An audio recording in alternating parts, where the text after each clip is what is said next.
Her mother used to pen the hogs into the garden every autumn. She remembers the smell, vinegar sour grain scattered under straw, warm pig breath clouding in cold air, black mud churning under hooves. Her mother knelt beside her, pressed a clod of that torn up earth into her small palm, and broke it open. Dark at the center, laced with roots, alive. She had not thought of that clod in years, not until she stood on 160 acres of clay so hard a steel plow had broken against it, with two children, no horse, no money, and a dead husband buried behind a shack with three walls. Maren Oline Brecka arrived in Dakota Territory on a freight wagon that charged her 60 cents she did not have. The driver took her milk cow's halter rope as payment and left her standing at a crossroads with two children, 2 sacks of flour, a cracked breaking plow, and a piece of paper that said she owned 160 acres of dirt. The paper was a lie, or close enough. Anders Brecka had filed the claim 5 months before lung fever filled his chest with fluid and killed him in a boarding house in Fargo. He had paid the filing fee. He had walked the property once. He had driven 4 stakes into clay so hard the mallet handle split. Then he coughed blood into a basin for 3 weeks and died owing $11 for the room. Maren had $14. She had Ragna, 11 years old and strong enough to carry a water bucket half a mile. She had Eli, 6 years old and thin from a winter of boiled flour paste. She had a shack Anders described in a letter as nearly enclosed, which turned out to mean 3 walls, half a roof, and a door frame with no door. She did not have a horse. She did not have an ox. She did not have a single neighbor who knew her name. The claim was 12 miles from the nearest town along the James River Road, and the land around the shack was the reason Anders had gotten it cheap. 8 of the 12 usable acres closest to the building sat on clay hardpan, so dense that rain pooled on the surface for days, then baked into plates you could strike with a hammer and hear ring. The remaining acres were better, but they were across a gully that flooded in spring, too far from the well site, and too exposed to wind. If Maren was going to farm, she was going to farm the clay. She knew this within 2 hours of arriving. She walked the property line with Ragna while Eli sat on a flour sack and drew pictures in the dust. She carried the broken plow point in her hand because she had seen it leaning against the shack wall and wanted to understand what had happened to it. The steel tip was bent 15 degrees to the left. The share edge was chipped in 3 places. Anders had tried to cut the clay, and the clay had beaten the plow. Maren pressed her boot heel into the ground. The surface did not give. She pressed harder, shifting her full weight onto 1 foot. Nothing. She knelt and tried to push a finger into the soil. Her fingernail bent back before the clay moved. She stood up and looked at 8 acres of ground that might as well have been fired brick. 3 days later, Lumen Pike rode up to the shack on a draft horse worth more than everything Maren owned combined. Pike was 58 years old, sun-darkened, and missing the last joint of his left ring finger from a threshing accident 20 years past. He had foremaned on a bonanza wheat operation east of the river, knew soil the way a carpenter knows grain, and had come because the postmaster told him a widow with children had moved on to the Bricky claim. He came to help in the way men like Pike understood helping, by telling the truth fast enough that the person could still leave before winter. He did not dismount. He sat on his horse and looked at the shack, the doorless frame, the broken plow, and the clay field beyond. Maren walked out to meet him. She did not know his name yet. She did not ask. She waited. Pike said, "Your husband filed this?" "He did." "Before he saw the South 8? "He saw it." "And he still filed." "He was not a farmer," Maren said. "He was a clerk who wanted to be a farmer." Pike looked at her. Then he swung down and walked past her into the field. He He carried an iron rod in his saddlebag, 3 feet long, half an inch thick, pointed at one end. He drove it into the ground with one sharp downward thrust. The rod bounced. It penetrated less than 2 inches and stopped with a sound like a spoon striking a plate. Pike pulled it out. He walked 30 paces east and struck again. Same result. He walked to the far edge, near the gully, and struck a third time. The rod sank 4 inches there, where the clay thinned, but Pike shook his head. He walked back to Marin and held the rod out so she could see the tip. Clean. No dark soil clinging to it, no worm tracks, no organic matter, just pale gray clay dust. A woman with no team can't break this, Pike said.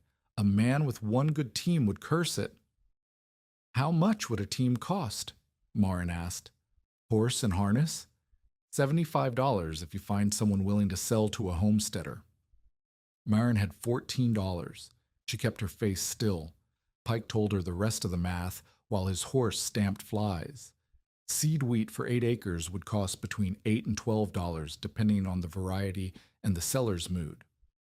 Fencing would cost more than she could imagine because lumber was scarce and wire was priced for cattlemen. She would need a well deeper than 20 feet.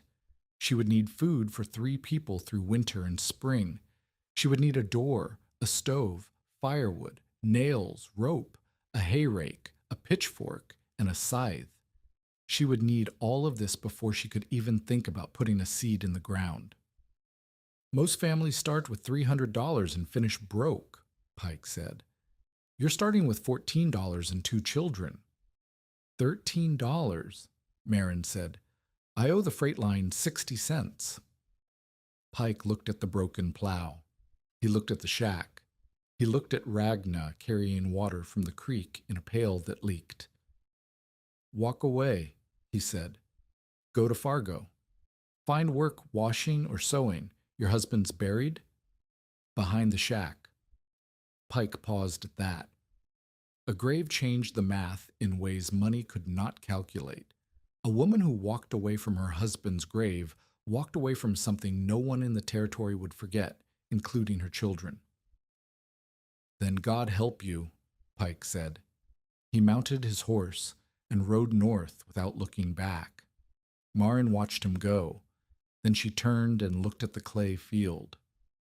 $14. No horse. A cracked plow that had already lost its fight with this ground. 2 children eating flour paste. A grave she could not abandon. And a filing receipt that said she had 3 years to prove up or lose everything Anders had died trying to start. She went inside the roofless shack and sat on the flour sack next to Eli. She did not cry. She counted. The next morning, Marin walked to the land office in town. It took her 4 hours each way. She left Ragna with Eli and a pot of boiled flour, told the girl to keep the fire small, and walked in boots that were already splitting at the sole. At the land office, she asked one question. What happened to claims that were abandoned? The clerk, a thin man with ink-stained cuffs, told her what she already suspected. If she abandoned the improvements, the shack, the well hole Anders had started, the plow, the stakes, stayed with the land. Anyone could file a new claim on the property and take possession of everything her husband had built. Filing fees were $14. Who would file on that land? Marin asked.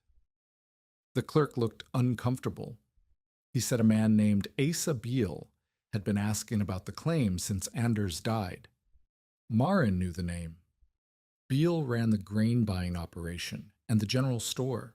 He held small notes on half the homesteaders in the area. He had lent Anders $3 for seed that Anders never planted. If I leave, Marin said, Beal gets the claim. He gets the right to file on it. Same as anyone. For $14. That's the filing fee. So walking away meant giving Asa Beal a shack, a well hole, 160 acres, and her husband's grave for $14, the same amount she had in her pocket right now. She walked home in the dark. Her feet bled where the boot leather had cracked.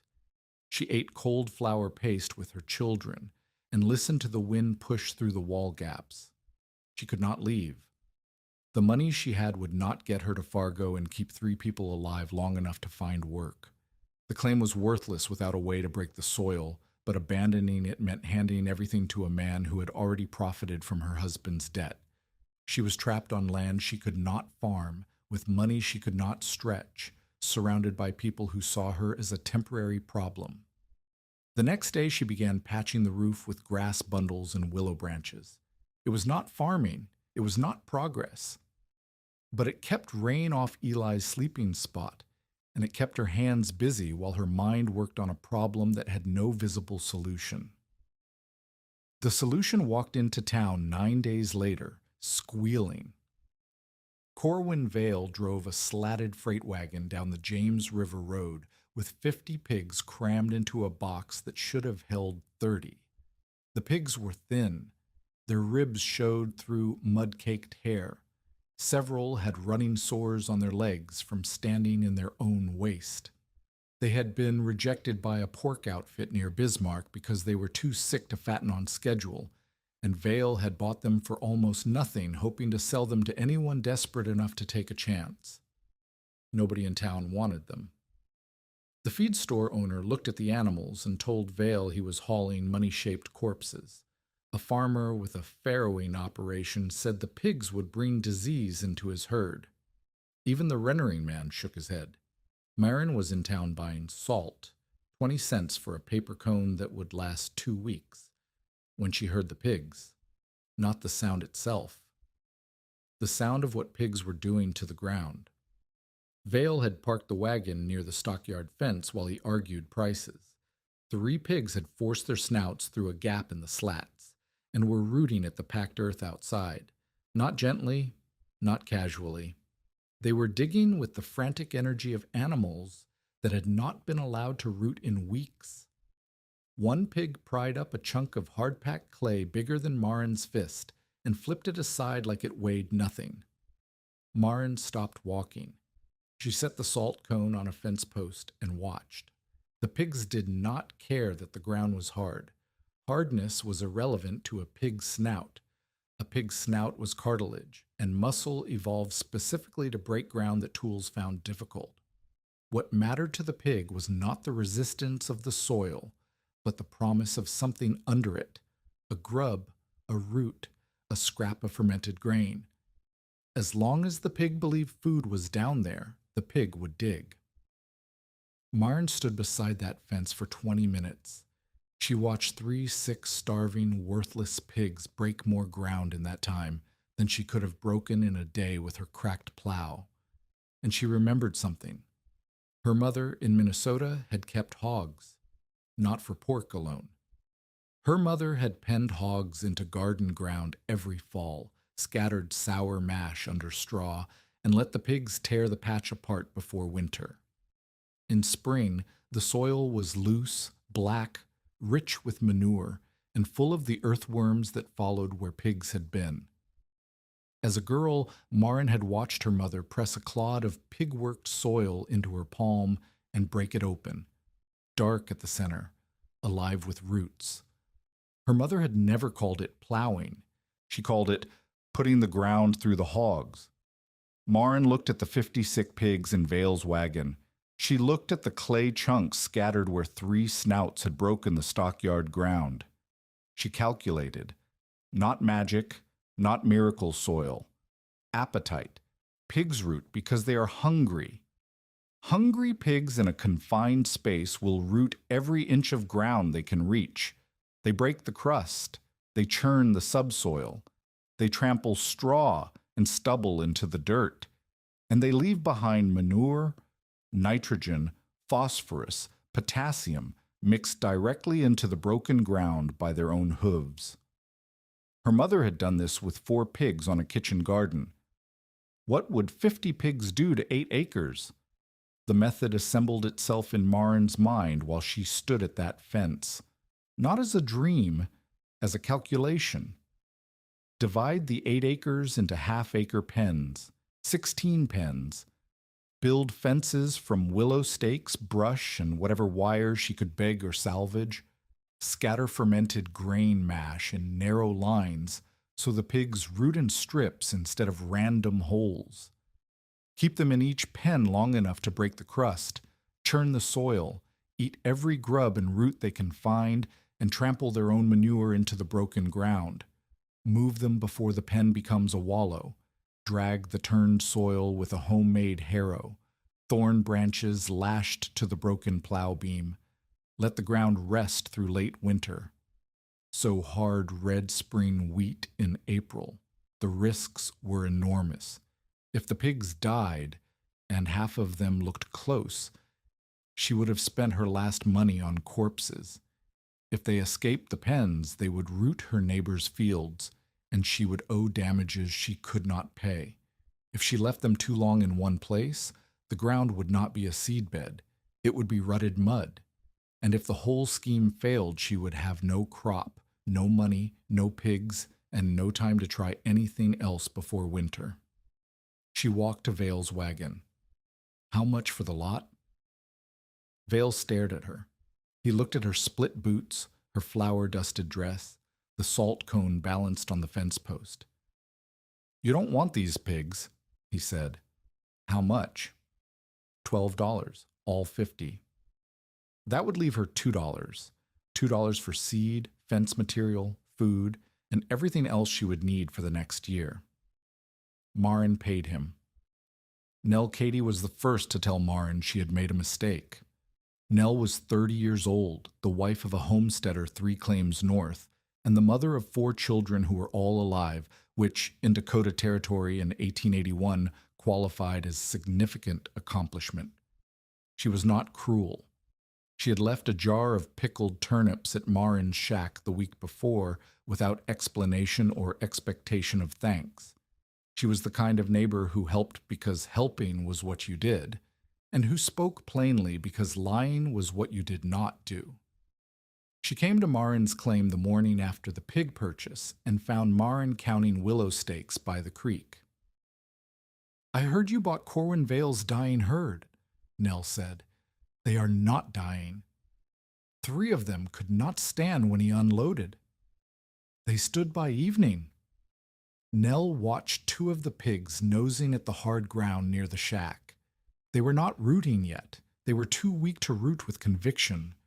They nosed and bumped and moved on. Myron, Nell said, a pig makes holes. Wheat needs a bed.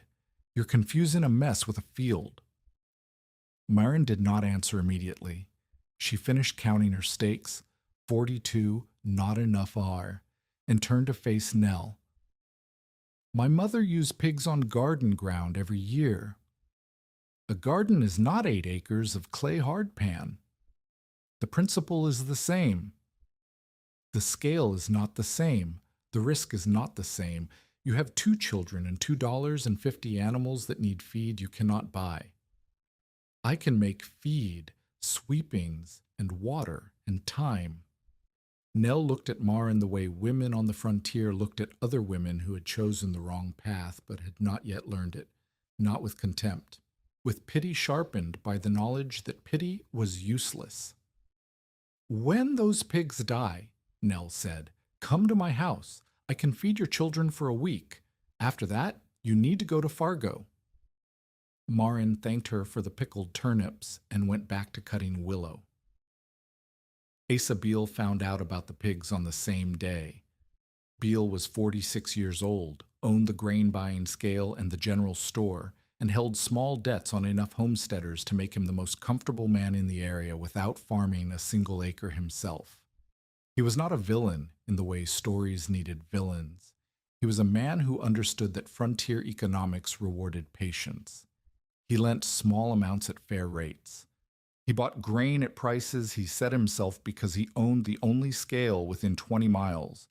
And when families failed, when drought or disease or debt broke them, he acquired their improvements for the cost of a new filing fee and leased the land to larger operators. He held Anders Brecke's note, $3 for seed wheat that Anders bought and never planted. With Anders dead, the note fell to Maren. $3 was nothing, but $3 attached to a claim that Beale wanted was a lever. He came to the shack at midday driving a buckboard. He did not bring a gift. He brought a ledger. Maren met him at the doorframe. She did not invite him inside because there was nothing inside worth seeing except her children. "You owe $3 on seed," Beale said. "I can add interest or I can forgive it. Depends on what you decide." "What decision?" "Sign the claim over. I will forgive the note and give you $12 for the improvements. That's enough for freight to Fargo and a month's board while you find work." "The improvements are worth more than $12. "Not to a woman with no horse and no crop." Maren looked past Beale at his buckboard. It was well made. His horse was fed and groomed. His coat had all its buttons. He was a man for whom $12 was the cost of lunch and a calculation, not a family's entire future. "I'm not signing the claim," Maren said. Beale glanced at the pig pen. Such as it was, a rough circle of brush and stakes near the south field. Several pigs lay in the dust. 2 were nosing at a scattering of wet grain mash Maren had mixed that morning from flour sweepings, creek water, and a spoonful of molasses she had traded for. "You spent your money on those," Beale said. "Yes." "What do you intend to do with 50 sick pigs on clay ground with no fencing and no feed?" "Farm." Beale studied her. He was smart enough to see that she was serious and experienced enough to believe she was wrong. But something in the way she said farm, not with hope, but with the flat certainty of someone who has already done the math and accepted the answer, made him pause. "You have children," he said. "Pride will not feed them. Clay will not pity them." "How much for your spoiled barley sweepings?" Maren asked. "The ones you keep behind the store." Beale blinked. Barley sweepings were the dust and broken kernels that fell through his grain screens. He swept them into sacks and sold them as hog feed for pennies. They were barely worth the sackcloth. 3 cents a pound. "I will take 20 pounds. "That is 60 cents. Maren paid. She had $1.40 left. Beale drove away. He did not look concerned. He looked like a man who had been told the river would run backward tomorrow and had decided to wait on the bank and watch. But Maren saw something in his face as he turned. A flicker of recognition. He had asked about sweepings. He would remember that. A woman buying hog feed was fattening pigs for slaughter. A woman buying the cheapest possible hog feed in small quantities was not fattening. She was baiting. Beale would figure out what she was doing. The only question was how long it would take him and what he would do when he understood. Word spread the way word always spread in a settlement too small to keep secrets and too bored to ignore them. Within 4 days, every homesteader within 10 miles knew that the Brecke widow had spent her last real money on 50 pigs a rendering man would not touch. The mockery started at Beale's feed store, where men gathered after deliveries to drink poor coffee and talk about other people's mistakes. Someone called the pigs Maren's graveyard herd. The name stuck. Boys rode out to the Brecke claim on Saturday and stood on the road, imitating pig squeals until Ragna threw a rock that caught one of them on the shin. The boy's father complained to the postmaster, who shrugged and said the boy should not have been squealing at a widow's property. Someone, Maren never learned who, nailed a rough board to her gate post. The board read, "Brecke Clay Works, Pigs Welcome, Wheat Not Expected." The board bothered Ragna more than it bothered Maren. Ragna tore it down and burned it in the stove. Maren said nothing about it. She had already learned the first lesson of being mocked. The mockery only mattered if she stopped to listen. But the social cost was not only words. Nell Katie's husband, a quiet man named Orrin, told Nell to stop visiting the Brecca claim. He was worried the pigs would bring disease. Nell obeyed reluctantly, and the jar of pickled turnips that had appeared weekly stopped appearing. A man who had offered to sell Marin fence wire at a fair price withdrew the offer after Lumen Pike told him not to waste charity on foolishness that would only prolong the inevitable. Help that breeds dependency is cruelty dressed up kind, Pike told the man, loud enough for 3 others to hear. The phrase was repeated at the store. It became a reason not to help. Marin found herself alone in a way that went beyond geography. She had neighbors who could see her smoke from their own chimneys, who could hear her children's voices across the flat prairie, and who had collectively decided that the kindest thing they could do was let her fail fast enough to leave before winter killed her. She did not argue. She did not explain her plan. She let the pigs root near the temporary pen and watched the clay break under their snouts, and she said nothing to anyone except her children. At night, after Eli slept, she told Ragna what she was going to do. She described the 16 pens, the rotation, the mash lines, the drag harrow.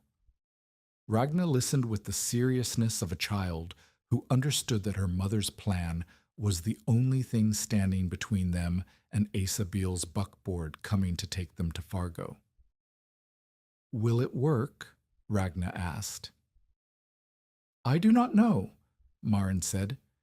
It was the truest thing she had said in weeks, and it was the thing she could not say to anyone else. She started fencing the next morning before dawn. The design was simple because it had to be. She could not afford wire. She could not afford lumber. She had willow stakes, 42 from the creek with more to cut, brush from the scrub oak along the gully, and a single coil of salvaged wire she had pulled from a collapsed fence on abandoned land a mile east. The wire was rusted and kinked. It would hold if the stakes held. The stakes would hold if the ground accepted them. The ground did not want to accept them. Marin spent the first hour driving stakes into clay hardpan with a rock because she did not own a mallet. Each stake needed a pilot hole.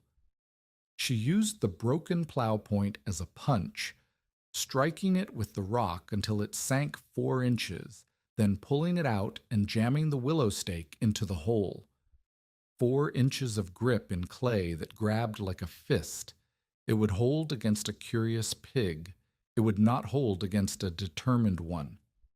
She mapped the first pen in her mind, 1/2 an acre, roughly 70 feet square.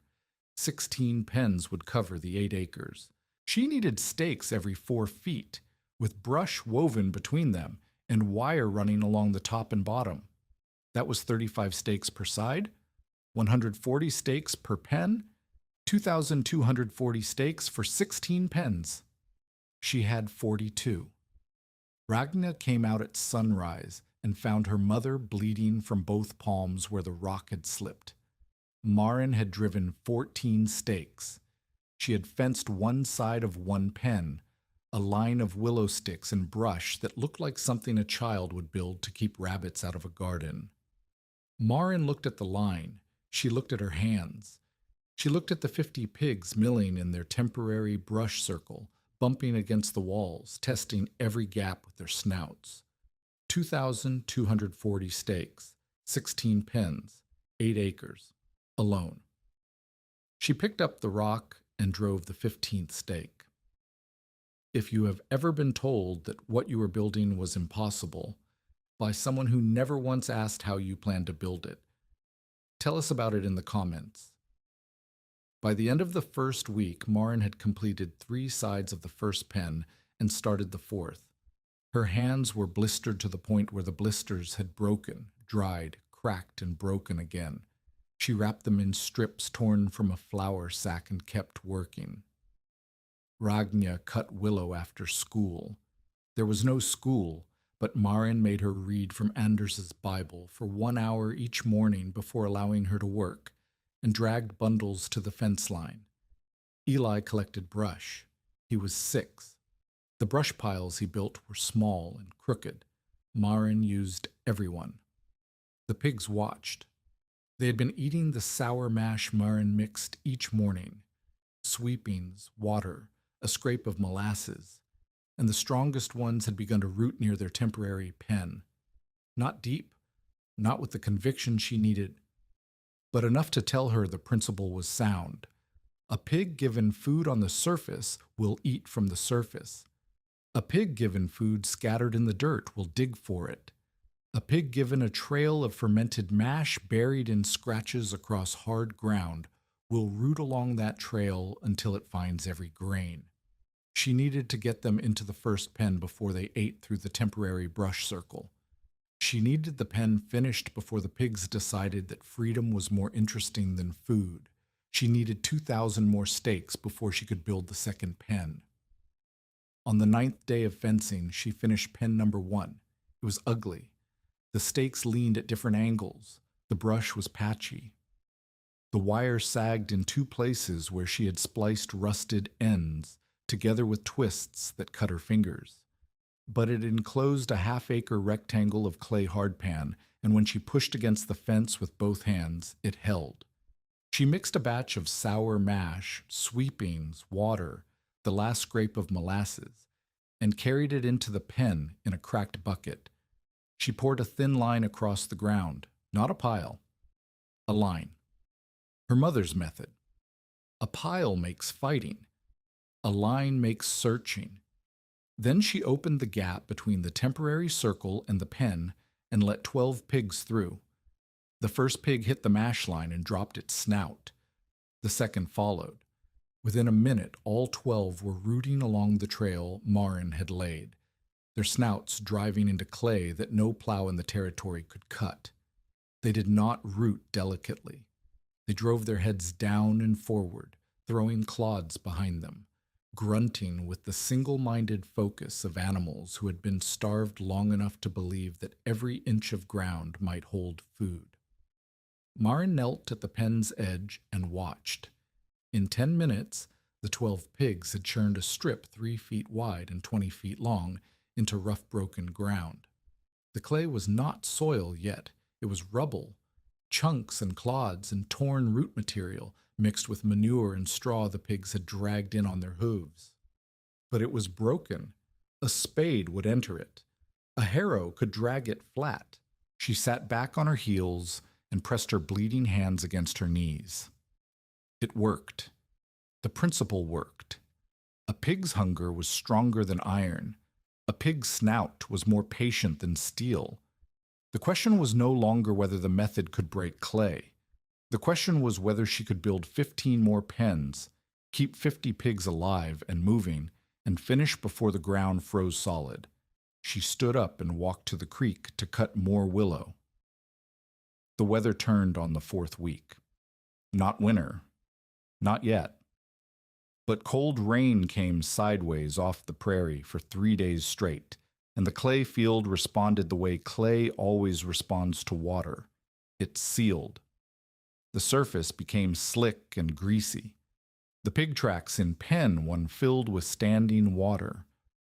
The raw, broken ground she had been so proud of turned into gray paste that stuck to boots, hooves, and stakes in equal measure. Marin could not drive stakes in the rain. The willow slipped in her hands. The pilot holes filled with water before she could seat the posts. The brush she had stacked for weaving turned dark and heavy. Rana dragged bundles through mud that sucked at her feet and made every trip take twice as long. The pigs in pen once stood in ankle-deep water and stopped rooting. There was nothing to root for. The mash dissolved into the puddles and disappeared. The pigs stood with their backs hunched and their ears flat, enduring the rain the way all animals endure what they cannot escape. 2 of the weakest pigs in the temporary holding circle collapsed on the 2nd day of rain. Marin found them lying on their sides in the mud, breathing but not standing. She dragged them under the shack's partial roof overhang, the only dry ground on the property, and fed them mash by hand from a tin cup. One stood up by evening, the other did not stand again. It died on the third morning, and Marin buried it in the gully because the ground near the shack was too hard to dig. 49 pigs, one pen finished, one pen half fenced, 14 more to build. The rain stopped on the fourth day, but the ground stayed wet for 2 more days after that, and those were 2 days Marin could not work because every step on the clay surface left a print that would dry into a trench. 6 days lost. She had already calculated that 10 weeks was barely enough. Now she had barely 9, and the second pen was not finished. She stood at the edge of the half-fenced second pen and counted stakes. She counted the pigs. She counted the days until the average first hard frost. She counted the mash she had left. 8 pounds of sweepings, enough for maybe 6 days at the rate she was feeding. Every number told her the same thing Lumen Pike had said with his iron rod. This was not enough. This could not work. A woman with no team could not break this ground, not even with 50 pigs, not even with a method that was sound in principle, because principle does not drive stakes, and principle does not stop rain, and principle does not keep sick animals alive on 8 pounds of barley dust. Ragna found her standing there and did not speak. Ragna was 11. She could read her mother's posture the way her mother could read soil. She stood beside Marin and waited. "We need more feed," Marin said, "and we need help with the fences." "From who?" Marin did not have an answer. Nell had stopped coming. Pike had told the town not to help. Beale was waiting for her to fail.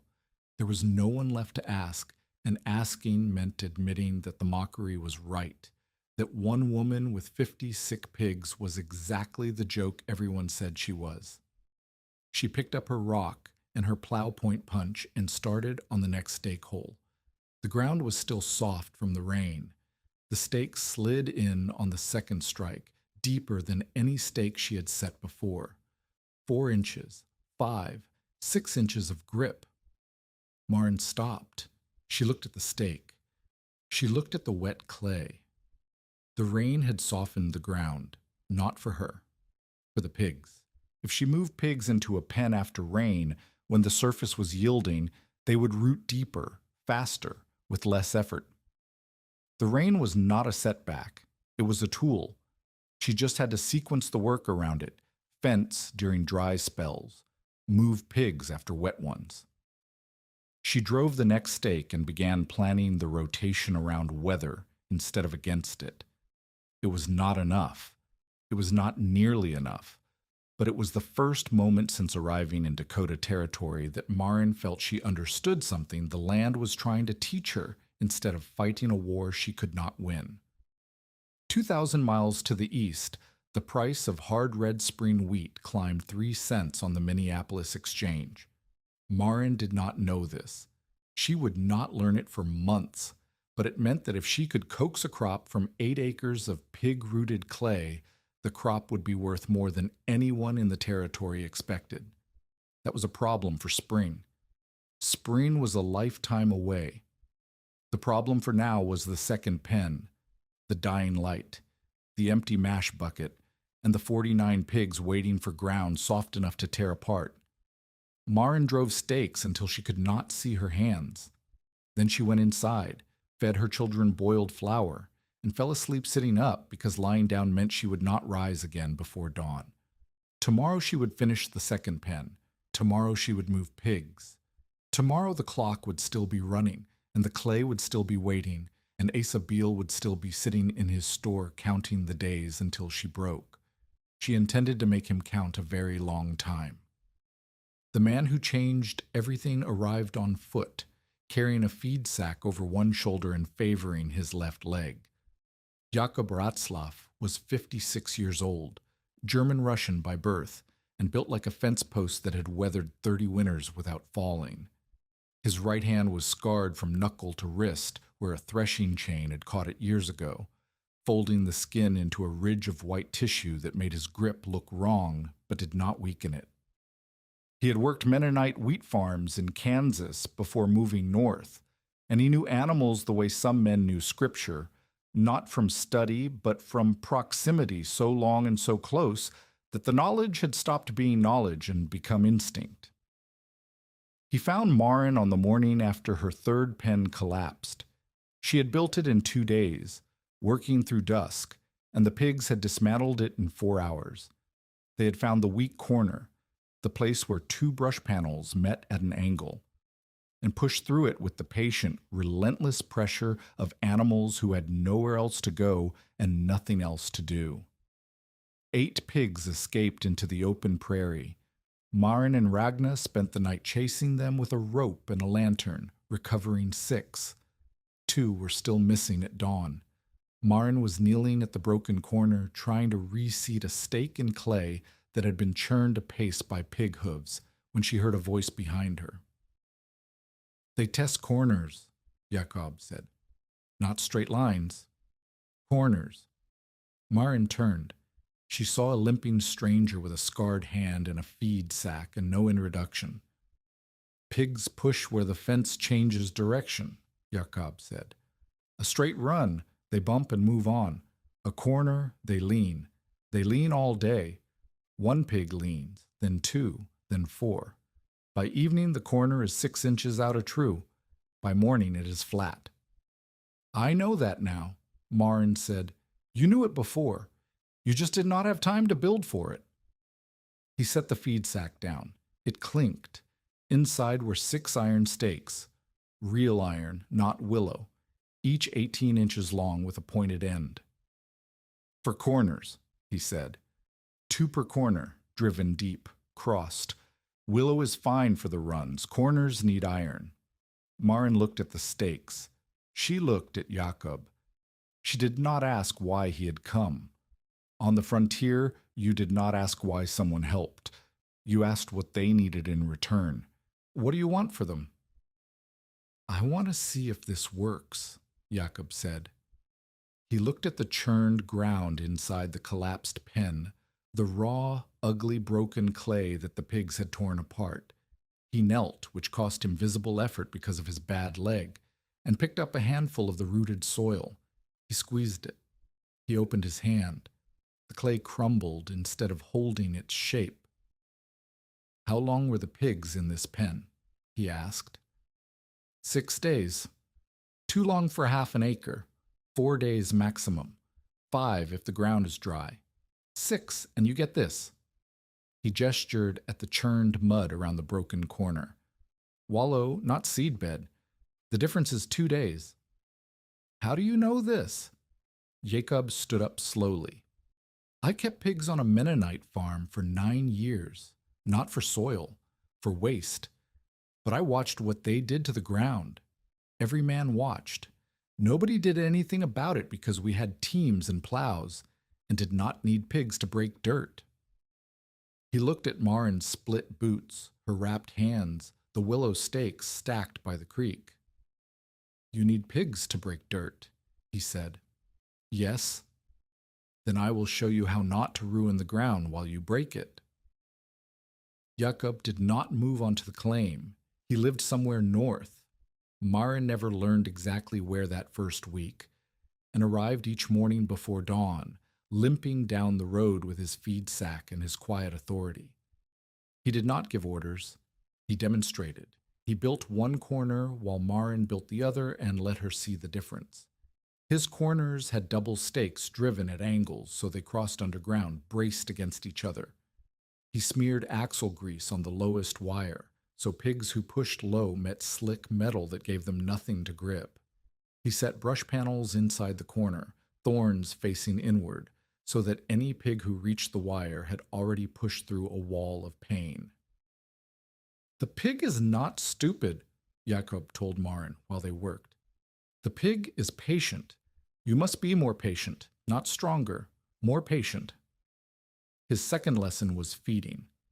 Marin had been pouring mash in lines, which was better than piles, but Jakob refined it further. He took a stick and scratched shallow trenches in the clay, 2 inches deep, no more, and dribbled the mash into the scratches. The pigs had to root into the scratches to reach the grain. The scratches became furrows.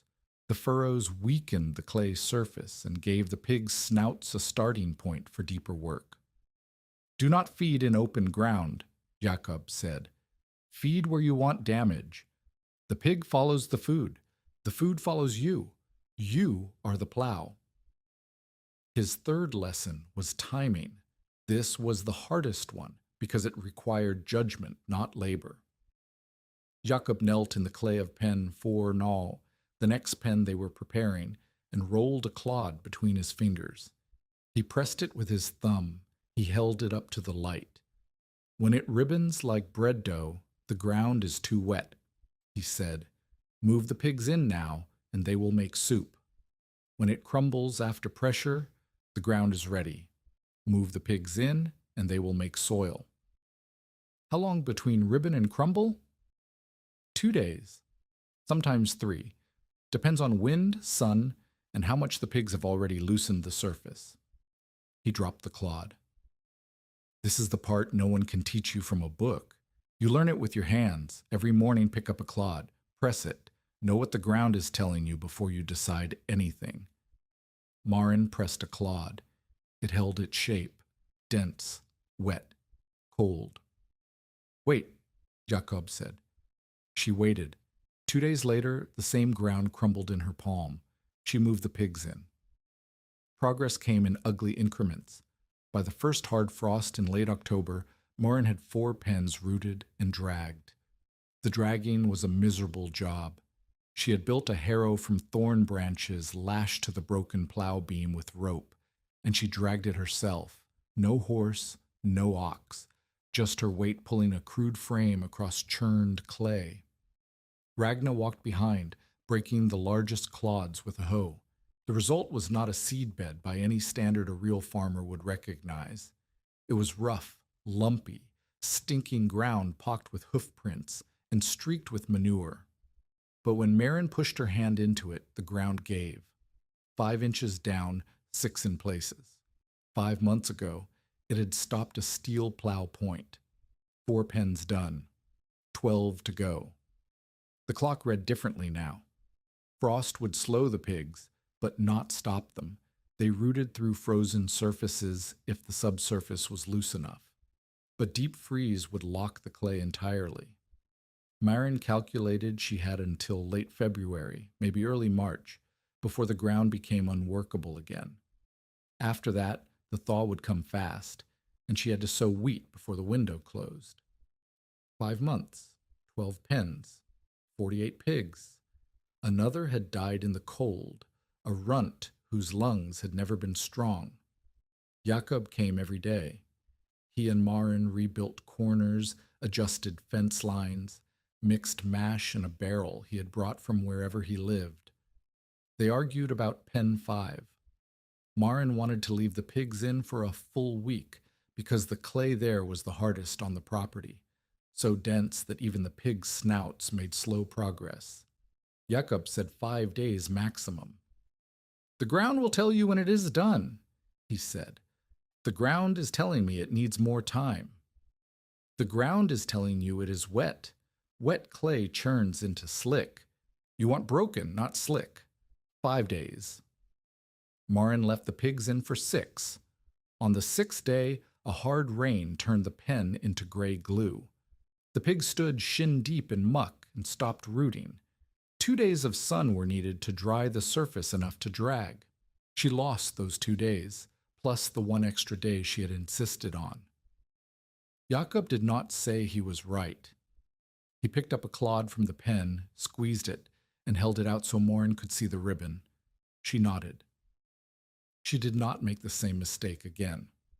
By November, 5 pens rooted. By Christmas, 7. Grain ran out between pens 7 and 8. Maren walked to town and asked Beale for sweepings on credit. Beale quoted her double the price and insisted she sign a note at interest. She signed because there was no alternative. Her debt to Beale climbed to $4.60, the original $3 for Anders' seed, plus $1.60 for sweepings. The pigs coughed through December. 3 developed sores on their legs from standing in cold mud. Jakob showed Marin how to pack the sores with clay dust and wood ash to dry them. 1 pig recovered, 2 did not. She lost them in January, sour, 47 now, and buried them in the gully beside the first. The cold came properly in January, and the ground froze 4 inches deep. The pigs could still root, but slower, and only where previous rooting had loosened the subsurface. Marin adjusted the rotation. She moved pigs into previously rooted pens to deepen the work, then shifted them to fresh pens when the frozen crust softened during midday thaws. She was sequencing sun and shadow, wet and dry, frozen and thawed across 8 acres of clay, like a woman reading a map only she could see. Lumen Pike rode past the claim in late January. He did not stop. He slowed his horse and looked at the field from the road. 10 pens showed the marks of rooting, black, churned, rough ground, in sharp contrast to the gray clay plates that surrounded them. 6 pens remained untouched. Pike said nothing to Marin. He rode to the feed store and told the men there that the Brecca field smelled like a slaughter pit, and that the woman was wasting good suffering on ground that would never grow wheat. But he also told Orrin Katie privately that the rooted pens looked different from the unworked clay. He did not elaborate.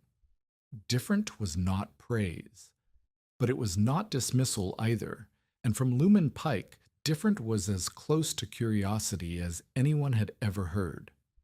Ragna's hands cracked in February. The skin split along her knuckles from cold and water and the rough willow bark she handled every morning. Marin wrapped the girl's hands in the same flour sack strips she used on her own and told Ragna she could rest. Ragna said she would rest when the fencing was done and went back to cutting willow. She was 11 years old, and she understood without being told that rest was something they would earn in April or not at all. By late February, 14 pens had been rooted. 2 remained. The thaw was coming. Marin could feel it in the mornings. The frost retreating earlier, the sun holding warmth past noon, the creek running faster. She had maybe 3 weeks before the ground softened enough to sow, and she needed those last 2 pens finished, rooted, and dragged before the first seed went in. She and Jacob worked from before dawn until after dark. They did not talk except about steaks and pigs and weather. The partnership had settled into something that did not need words, a rhythm of shared labor where each person knew what the other would do next because they had done it together so many times that the work had become a single motion performed by 2 bodies. Eli watched from the shack doorway. He was 6. He understood that his mother was doing something important with pigs and mud, and he understood that the quiet man with the scarred hand was helping, and he understood that they were all hungry and tired, and that this was how things would be until something changed. He did not understand what would change, but he trusted that his mother knew. The last pigs came off the 8th acre on the 22nd of March, 1882. Marin stood at the edge of the field and looked at what she had made. It was not beautiful. The 8 acres looked like a battlefield where the combatants had been animals, and the weapons had been hunger and confinement. Hoof prints cross-hatched every surface. Manure streaked the ground in dark lines where pigs had walked their circuits. Clods of clay lay broken and scattered like shattered pottery. Straw, root fragments, and the bones of dead grubs littered the rough soil. The smell was dense. Pig waste and fermented grain and wet earth and the sharp mineral tang of clay exposed to air for the first time. Anyone riding past would have seen ruined land, land abused by animals and abandoned by scents. Marin saw something else. She picked up a spade, borrowed from Jakob, who had appeared one morning carrying it without explanation, and drove it into the ground. The blade sank 5 inches, She pulled it out and drove it again. 6 inches. She walked to the center of the worst pen, the one where the clay had been so hard that Pike's iron rod had bounced, and drove the spade down. 5 inches. Not 6, but 5 inches, where 5 months ago the answer had been 0. Jakob took 3 samples. He carried them to the fence line and laid them out on a flat stone. Sample 1, untouched clay from beyond the field edge. Pale gray, dense, smooth when wet, impossible to crumble. Sample 2, pig-rooted clay from pen 3, which had been rooted early and rested longest. Dark gray, rough, crumbling at the edges, laced with root fragments and manure. Sample 3, pig-rooted and double-drag clay from pen 10. Darker still, almost black where manure had been worked in, breaking into small aggregates that held together loosely. "This will take water," Jakob said, holding sample 3. "This will hold seed. This will not seal as fast after rain." He set it down. "It is not soil yet. It will take years and more manure and more root growth to become true soil. But it is ground you can plant in. That is more than you had." Marin looked at the field. 8 acres of ugly, stinking, broken ground. 47 surviving pigs milling in a holding pen near the gully, thinner than when she had bought them, several still coughing, all of them having done exactly what she needed them to do. "When do we sow?" she asked. "When the ground crumbles dry at 3 inches. Another week, maybe 10 days. She had seed, barely. She had bought 4 bushels of hard red spring wheat from a farmer 30 miles south who owed Jakob a favor. The price had been $8, which she did not have. She signed another note to Beale, who held it with the expression of a man accumulating a hand of cards he intended to play all at once. Her total debt to Beale was now $12.60. She owned 47 pigs worth almost nothing as pork, a cracked plow she had used as a fence post punch, and 8 acres of ground that every farmer in the territory considered a joke. Lumen Pike came back. He walked the field this time, dismounted, left his horse at the road, and walked each pen line with his iron rod. He did not strike the ground. He pushed the rod down slowly, leaning on it with his weight. It sank 8 inches in pen 1, 6 inches in pen 14, 4 inches in the 2 pens rooted last, which had not yet had time to weather. Pike pulled the rod out and looked at the tip. Dark soil clung to it. Not clean gray clay dust, dark, crumbling, manure-laced earth. He looked at Marin. He looked at Jakob. He did not say the ground was good. He said, "Loosened dirt is not a crop." "No," Marin said, "it is a start." Pike rode home. That night, he told his wife that the Briquet widow's field was the strangest piece of ground he had seen in 30 years of farming. His wife asked if it would grow anything. Pike said he did not know, but he said it in a voice that meant he was no longer certain it would not. Nell Katie came on the first day of April. She had not visited in months. She walked the field with Marin and said nothing for a long time. Then she knelt and pressed her hand into the ground, the way Marin had taught herself to do every morning, feeling for the crumble, judging the moisture, reading the story the clay was trying to tell. "I will believe in June," Nell said. Marin sowed the wheat by hand. She walked each pen in a grid pattern, broadcasting seed from a canvas sack hung at her hip, covering 6 inches of open ground with every cast. Jakob followed with the thorn branch harrow, dragging seed into the rough soil. Ragna walked behind them both with a hoe, covering the few spots where seed lay exposed on the surface. It took 4 days to sow 8 acres. Marin's shoulder burned from the weight of the seed sack. Her hand cramped from the repetitive casting motion. She stopped only to feed the children and to check on the pigs, who watched from their holding pen with the disinterested patience of animals who had already done their part. The last seed went into the ground on the 5th of April. Maren stood at the field's edge and looked at 8 acres of rough, dark, silent ground. There was nothing to see. No green, no shoots, just broken clay and scattered seed and the memory of 50 pigs. She had done everything she could. The rest belonged to rain and sun and the 70-day growing season that stood between her and an answer. A late wet snow came on the 8th of April, 3 inches of heavy wet weight pressing down on soil that had just been sown. If the snow crusted and froze, it would seal the surface and rot the seed. If it melted clean, it would water the wheat and do no harm. Maren stood in the doorway of the shack and watched the snow fall on her field. She could not make it melt. She could not make it stop. She could do nothing but wait and trust that 8 acres of pig-rooted clay would behave differently than 8 acres of untouched hardpan.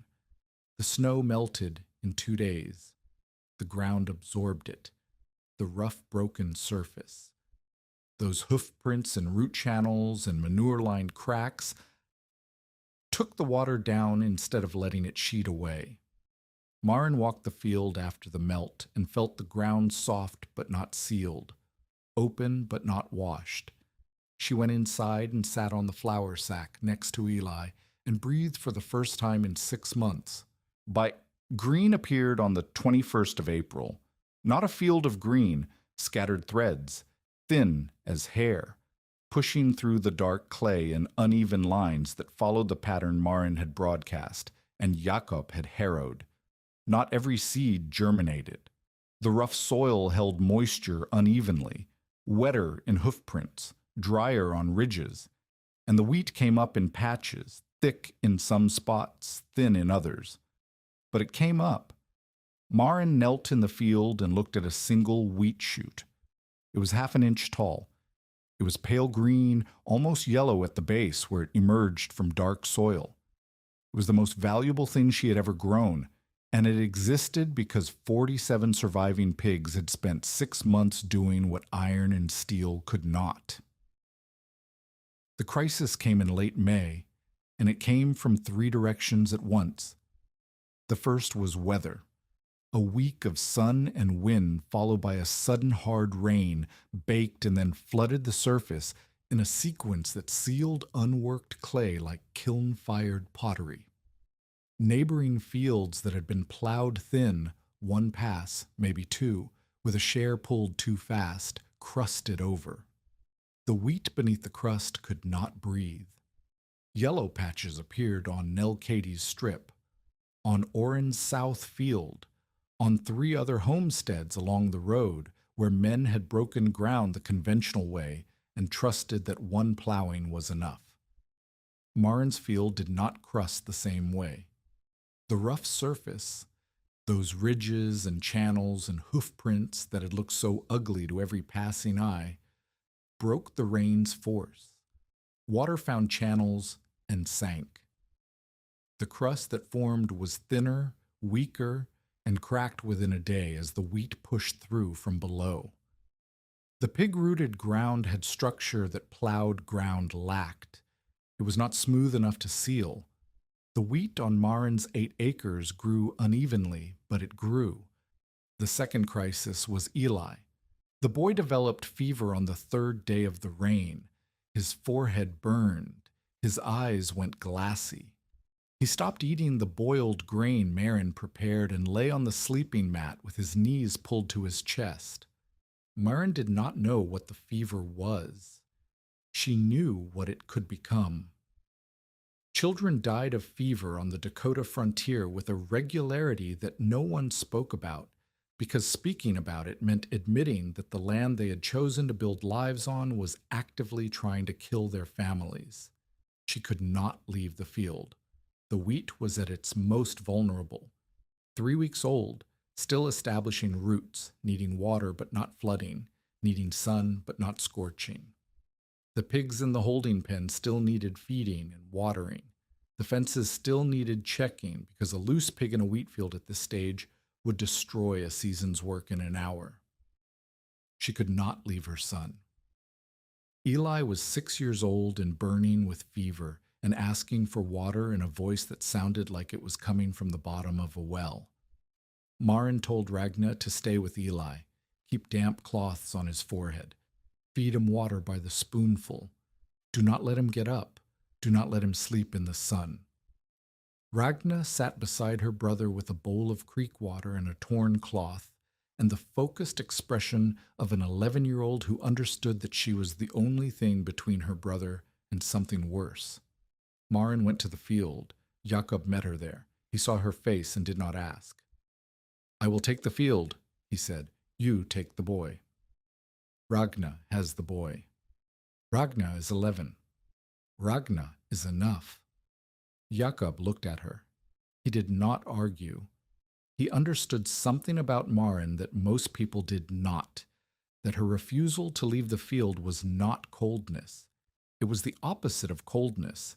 It was the knowledge that if the wheat failed, the fever would not matter because there would be no food, no money, no claim, and no future for any of them.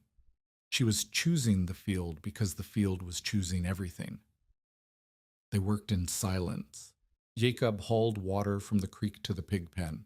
Maren walked the wheat rows, pulling weeds by hand where they competed with the young plants, checking for standing water in the low spots, pressing the soil with her fingers to test for crusting. The third crisis arrived that evening. Maren was walking back from the field when she heard the pigs screaming, not grunting. Screaming, the high, desperate sound pigs make when they are panicked, when something has broken the pattern of their confinement and they are running. She ran. The holding pen gate was open, not broken, open. The wire loop that held it shut had been lifted off the post, and the gate swung free. Pigs were pouring into the wheat field. Not all of them. Maybe 15 had found the gap before the rest milled in confusion. But 15 pigs in a 3-week wheat stand was a catastrophe measured in minutes. Every second they were in the field, hooves were crushing plants and snouts were tearing roots. If you're invested in this story, if you need to know whether those pigs destroy everything Maren built, hit subscribe and stay with us, because what happens next changes everything. Maren did not chase the pigs. Chasing pigs is a fool's exercise. A running human drives pigs faster and in wider circles. Her mother had taught her that. Jakob had confirmed it. You do not chase a pig. You redirect a pig. She ran to the holding pen and grabbed the mash bucket, half full. Fermented sweepings, water, and the sour smell that every one of those 47 animals had been trained to follow for 6 months. She ran to the edge of the wheat field, not into it, and poured a line of mash along the stubble lot between the field and the gully, a thick line, generous, the smell of sour grain carrying on the evening air. The first pig turned. Its snout came up from the wheat, caught the scent, and it trotted toward the stubble lot. The second followed. The third. Ragna appeared. She had heard the screaming and left Eli sleeping. Without being told, she ran to the open gate and stood in the gap, arms wide, a presence the remaining pigs in the pen could see and avoid. Maren poured more mash. She walked the line, extending it away from the field, pulling the pigs along by their hunger the same way she had pulled them through 16 pens of clay hardpan. 12 pigs came out, 13, 14. The 15th was rooting in the center of the field, a large sow, one of the healthiest, deep in the wheat stand with her snout buried. She had found grubs or roots or something worth more to her than the smell of mash, and she was not leaving. Maren walked into the field. She could feel the young wheat crackling under her boots. Every step cost her plants she had sown by hand. She reached the sow and stood beside her. She did not grab. She did not yell. She poured a handful of mash on the ground directly in front of the pig's snout. The sow ate it. Maren poured another handful 2 feet toward the field edge. The sow followed. Handful by handful, step by step, Maren led the last pig out of the wheat and back to the holding pen. Ragna closed the gate. She twisted the wire loop so tight the post creaked. Maren walked the field in the failing light. One strip, about 30 feet long and 10 feet wide, was trampled.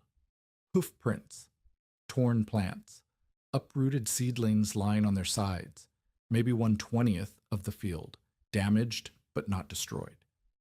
The remaining 7 3/4 acres stood untouched. She looked at the gate. The wire loop had been lifted, not broken.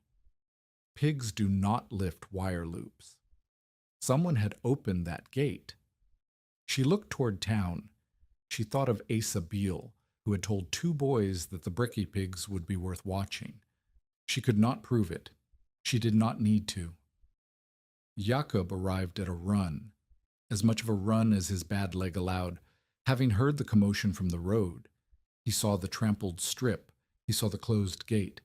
He saw Maren's face. "How bad?" he asked.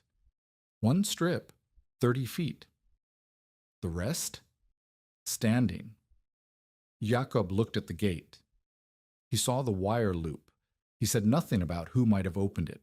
He said, "We build a lock, a real lock, chain and pin."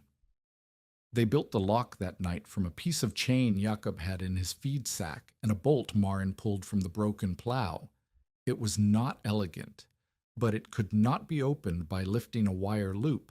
It required hands that knew where the pin was and how it turned.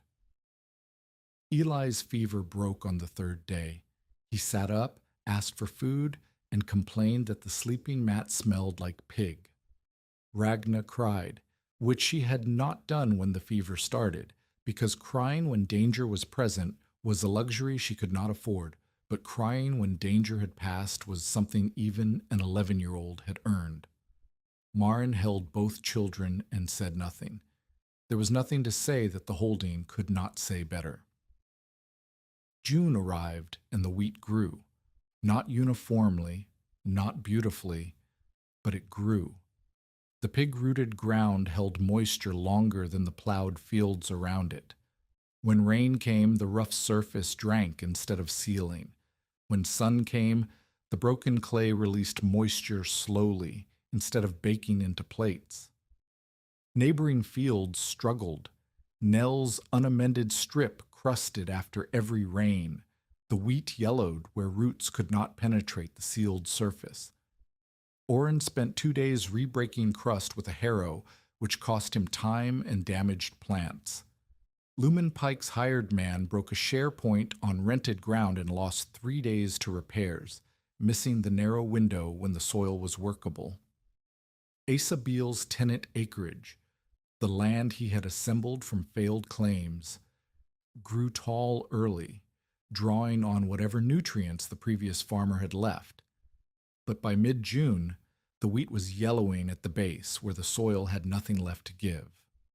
Maren's wheat was shorter than the tenant wheat, but it was darker green, and when she pulled a plant gently from the ground and looked at the roots, they had gone deep, deep into the rooted soil, into the manure-laced channels the pigs had made, into moisture and nutrients that surface plowing had never reached. A hailstorm struck on the 17th of June. Small hail, not the crop-killing stones that came later in summer, but enough to bruise stems and knock young heads sideways. Maren and Jakob dragged sacks across the lowest corner of the field, where water collected, slowing runoff so the rain could soak in instead of sheeting away. The rooted ground absorbed. It took the rain in broken channels, through hoof prints and root cavities, and the rough, uneven surface that had horrified every farmer who looked at it. Nell's strip flooded. The tenant field ran muddy water into the gully. Maren's field drank and held. By late June, the wheat was heading. Maren could see the difference without measuring. Her plants were not the tallest in the area. They were not the most uniform, but the heads were filling heavy, dense with grain, bending the stems in a way that told her eye and told Jacob, who checked every morning that the pig's manure had done what she had hoped: nitrogen, phosphorus, potassium. Organic matter worked directly into the root zone by hooves and hunger and 6 months of controlled destruction. A neighbor's hired boy was cut badly on the 23rd of June. He was helping re-break a sealed field, conventional clay, never rooted, plowed once with a team, when the share chain snapped and the broken link caught his arm between the wrist and elbow. The cut was deep enough to show bone. The boy was 14 years old. He would keep the arm but never straighten it fully again. The accident was not melodrama. It was a fact about what conventional force cost when applied to clay that did not want to yield. Steel broke, chains snapped, bodies were caught in the failure. Maren heard about the accident from Nell, who came to the claim for the first time in weeks, pale and shaken, because the boy was Oren's cousin's son and the blood had been visible from the road. Nell looked at Maren's wheat. She looked at the rough, pig-scarred ground beneath it. She did not say anything about messes or fields or pigs. "How did you know?" she asked. "I did not know," Maren said. "I watched." Jakob cut the first sample sheaves in early July, 3 from Maren's field, pens 3, 7, and 12, and 3 from the tenant field Beale controlled. He laid them side by side on the flat stone where he had compared soil samples in March. Maren's sheaves were shorter. The stems were thicker, darker, and rougher. The heads were compact and heavy, packed tight with grain that had filled on nutrients the pigs had buried. The tenant sheaves were taller, thinner, lighter. The heads were longer but looser, with gaps where grain had not filled, because the soil had run out of what wheat needs before the plant finished needing it. Jakob rubbed a head between his scarred palms and let the grain fall into his hand. He counted.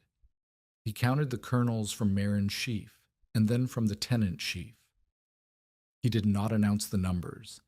He handed both piles to Maren and let her see. Her grain was heavier. Kernel for kernel, her wheat weighed more. Not by a dramatic margin, not by a margin that would make a scientist write a paper, but by a margin that would make a grain buyer adjust his price, and by a margin that would make a woman with $12.60 in debt and 47 pigs and 2 children breathe a single long breath and close her eyes. The wheat was good. The clay had grown wheat. The pigs had broken ground that iron could not, and the ground had answered with grain that outweighed the grain from land, broken the way everyone said land had to be broken. Maren opened her eyes and looked at the field, 8 acres of ugly, pig-scarred, stinking ground that had been mocked by every person in the territory who saw it. And the wheat stood green and heavy and alive in it, bending toward harvest. The question now was not whether the wheat would grow. The question was whether anyone would buy grain from ground they called a joke, and whether Asa Beale would let her reach the scale without finding a way to stop her. But that was a problem for harvest. For now, the wheat was standing. For now, the clay had answered. For now, 47 pigs had earned their keep in a way that no one Yao, not Lumen Pike with his iron rod, not Nell Katie with her practical doubt, not Asa Beale with his ledger, had believed was possible. Maren walked the field edge with Ragna at dusk. Eli rode on her hip because his legs were tired. The wheat brushed their ankles. The pigs grunted in their pen. The broken plow point still leaned against the shack wall where Anders had left it, bent and chipped, proof that steel had tried and steel had failed. Observation had not failed. Hunger had not failed. Patience had not failed. But the harvest was still weeks away, and Asa Beale was still sitting in his store, and the open gate had not been an accident, and the debt on the ledger was still $12.60, and Maren knew, the way all frontier women knew, that surviving the growing season was not the same as surviving. She held Eli tighter and walked home. Harvest came in the second week of August, and Marin cut it by hand because she did not own a cradle scythe and could not afford to hire one. Jakob had fashioned a cutting tool from a straight blade he had pulled from an abandoned mower rusting in a ditch 3 miles east. The blade was dull and nicked, but he ground it against a flat stone until it held an edge sharp enough to cut wheat stems without tearing them. He lashed it to a willow handle and showed Marin how to swing low and level, letting the blade do the cutting while her arms did the guiding. It was slow work. A man with a proper cradle could cut 2 acres a day. Marin and Jakob, working side by side with Ragne bundling sheaves behind them, cut 1 acre in a day and a half. 8 acres, 12 days of cutting. Marin's shoulders burned by the second afternoon. By the 4th day, her right hand locked into a claw at night, and Ragna had to straighten her fingers one by one before she could sleep. By the 7th day, she cut with her left hand because her right could no longer grip the handle for more than 20 minutes. Jakob's scarred hand bled where the old threshing wound reopened against the willow. He wrapped it in a strip of cloth and kept cutting. They finished on the 23rd of August. The sheaves stood in shocks across 8 acres of ground that still smelled faintly of pig and fermented grain. The wheat was not tall. The sheaves were not heavy individually, but there were a lot of them, more than Marin had expected, more than she had dared to calculate, and more than anyone in the territory had believed possible from ground that Lumen Pike's iron rod had bounced off 11 months before. Threshing was the next problem. Marin did not own a threshing machine. She did not have access to one. The nearest custom thresher worked a circuit that did not include her claim because the operator saw no reason to haul his equipment to a single widow's 8 acres of doubtful grain. Jakob solved it the way he solved most problems, with knowledge that predated machinery. On the Mennonite farms in Kansas, before steam threshers arrived, grain was threshed by flailing. A flail was 2 sticks joined by a leather strap. You swung the longer stick, and the shorter one struck the grain heads, knocking the kernels free.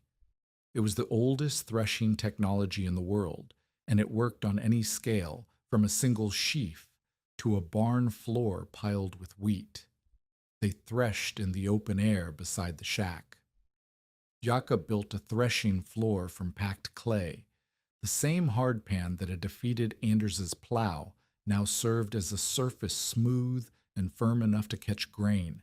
They laid sheaves across it and beat them with flails Jakob made from oak branches and a leather strap cut from Marin's trunk handle. The work was rhythmic and brutal. Swing, strike, turn the sheaf, swing again. Chaff flew. Grain scattered across the clay floor. Ragna swept it into piles with a bundle of stiff grass tied to a stick. Eli watched from the shack doorway and clapped when the flails struck in unison. It took 5 days to thresh 8 acres.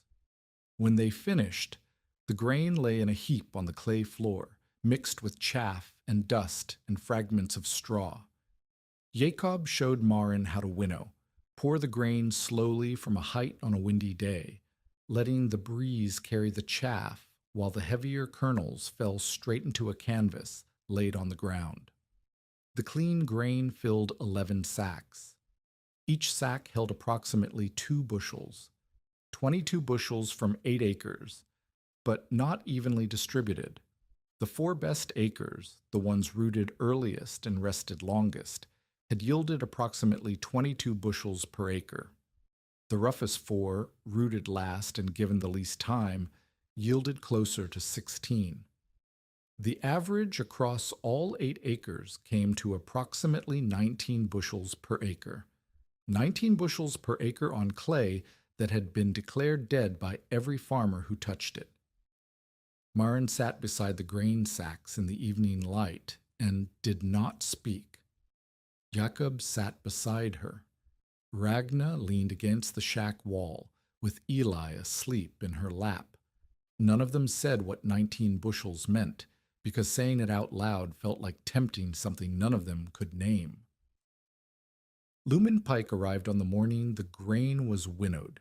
He did not announce himself.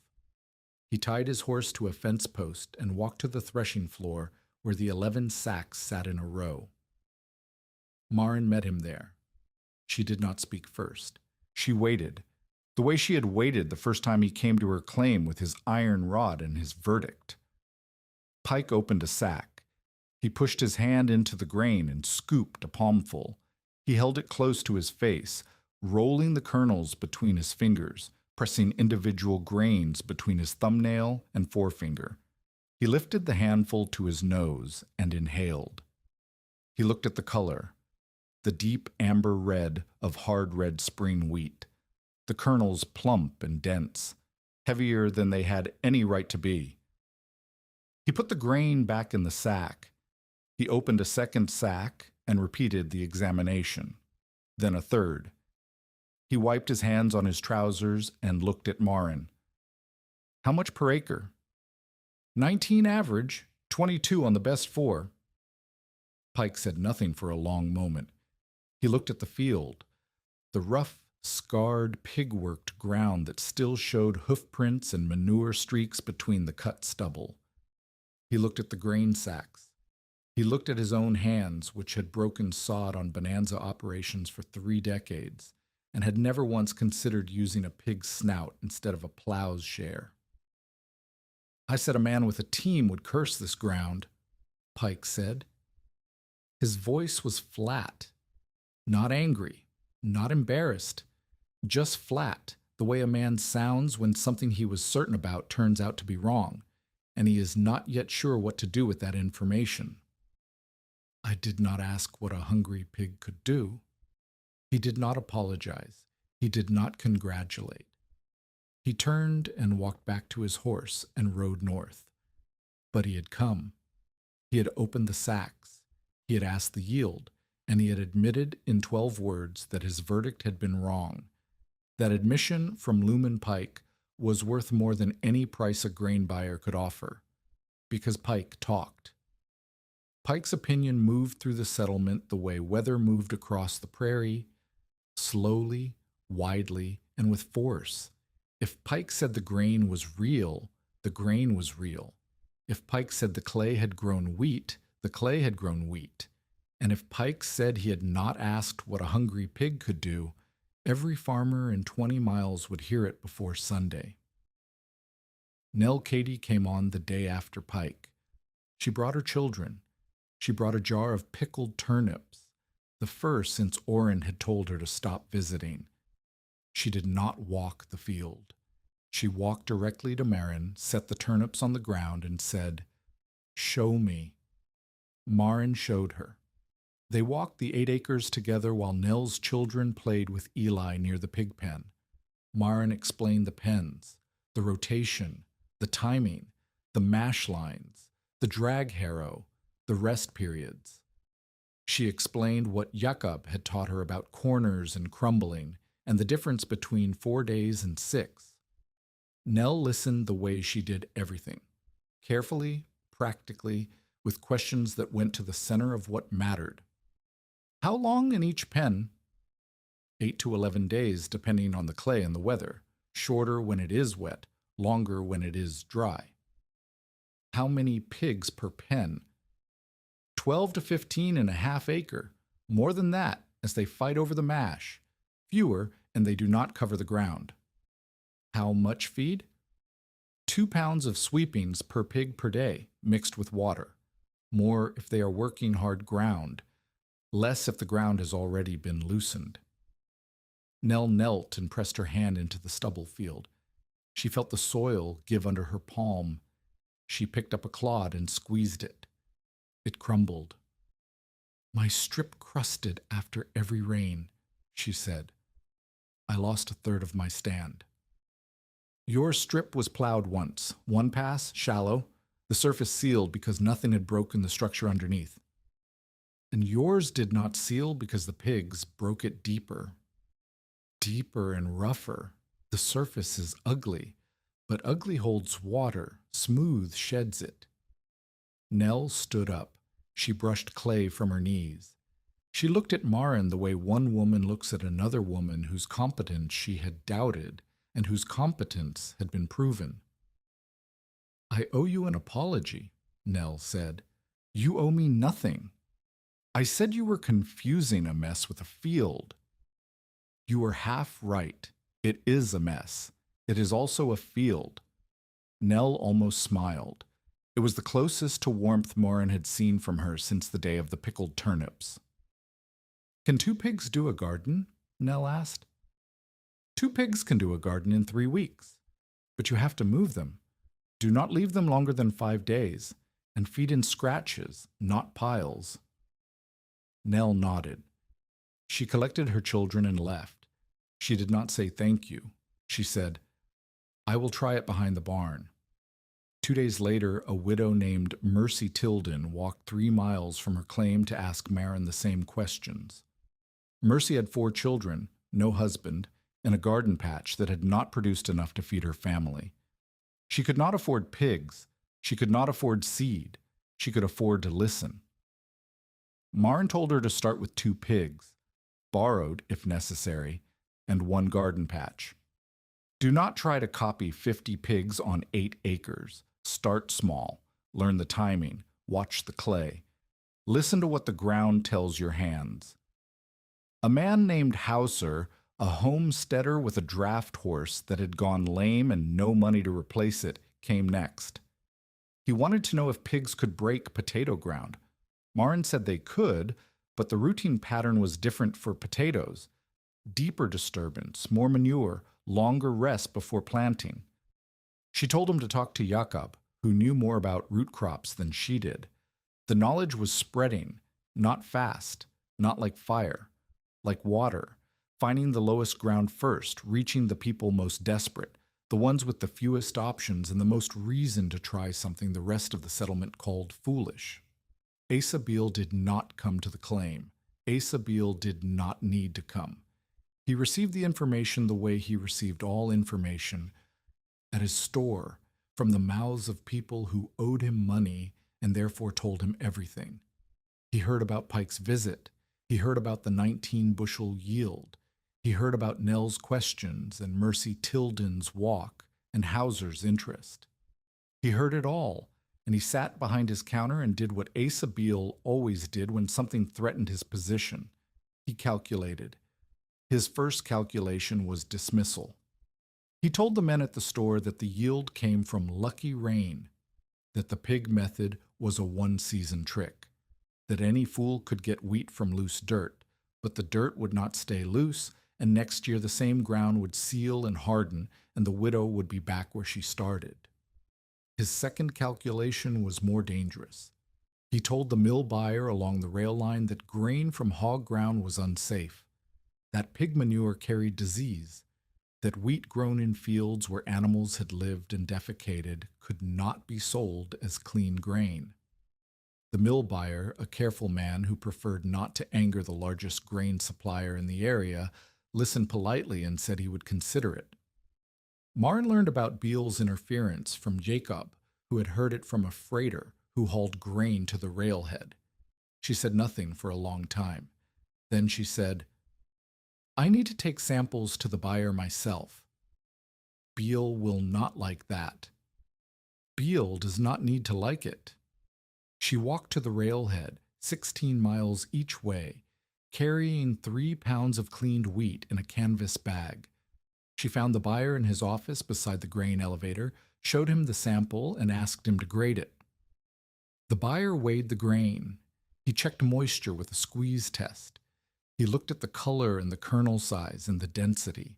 He told Marin the grain graded number 2 hard red spring, which was not the top grade but was well within the range any mill would purchase without complaint. Who told you this grain was unsafe? Marin asked. The buyer looked uncomfortable. He did not answer. He did not need to. He offered Marin 63 cents per bushel, which was 5 cents below the current Minneapolis price, but fair for a small lot hauled to a local elevator. At 19 bushels per acre and 8 acres, that was approximately $96. $96. Marin had started with 14. She owed Beale $12.60. After paying the debt, she would have roughly $83, more money than she had ever held in her life, earned from ground everyone said was dead, using animals everyone said were worthless. She accepted the price. She walked home in the dark. 32 miles round trip. Her boots split completely on the return, and she walked the last 4 miles barefoot on packed clay road. She arrived at the shack past midnight. Jakob was asleep against the fence post, having waited. Ragnar was asleep with Eli on the floor. Marin sat down next to Jakob, leaned against the post, and said, 63 cents a bushel, number 2 grade. Jakob opened his eyes. He looked at her bare feet. He looked at the split boot she was carrying. He said, we should celebrate. We should sleep. They slept. The celebration, such as it was, came in the morning when Marin paid Beale his $12.60 in coin and watched his face register that the debt, his lever, his patience, his accumulated hand of cards, was gone. The weeks after harvest deepened the partnership between Marin and Jakob in ways that labor alone could not. They had worked side by side for nearly a year.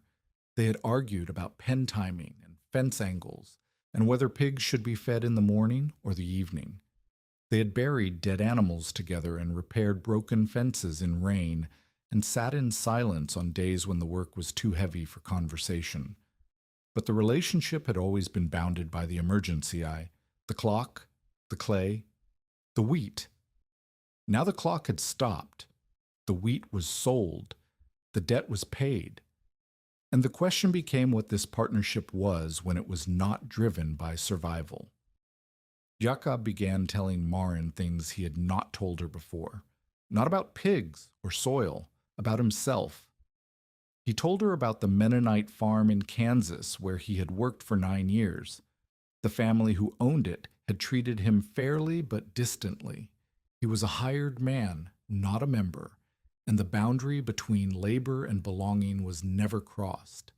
He told her about the threshing accident that scarred his hand and lamed his leg, a chain that should have been replaced 3 seasons earlier, a foreman who said it would hold 1 more year, and the moment it did not hold, and Jakob's hand was caught between the chain and the drum, and his body was thrown into the frame hard enough to crack his femur.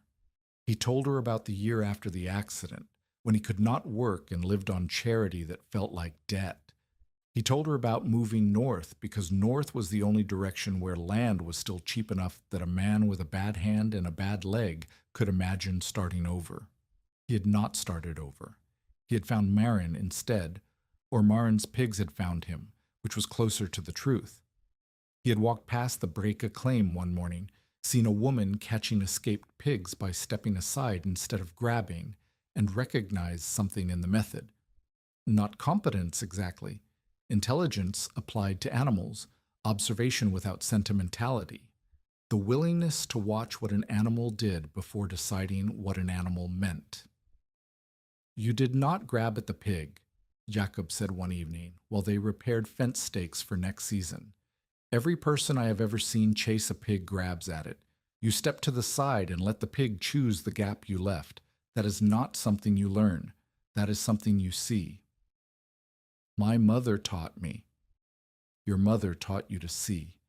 The seeing was already there. They disagreed about expansion.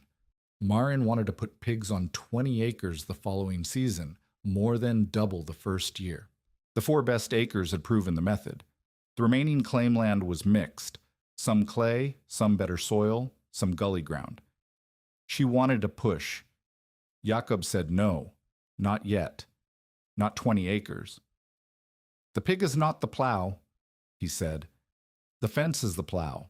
The clock is the plow. You had 16 pens and 50 pigs in 1 full season, and you barely finished. 20 acres means 40 pens. You do not have 40 pence worth of fence, or 40 pence worth of mash, or 40 pence worth of time. I have $83. Money does not build fence, hands build fence. You have 4 hands. Ragna has 2. I have 1.5. He held up his scarred hand and flexed it. 3 fingers closed fully. The other 2 stopped short. 20 acres will break us or break the method. Either way, Beale will say we failed.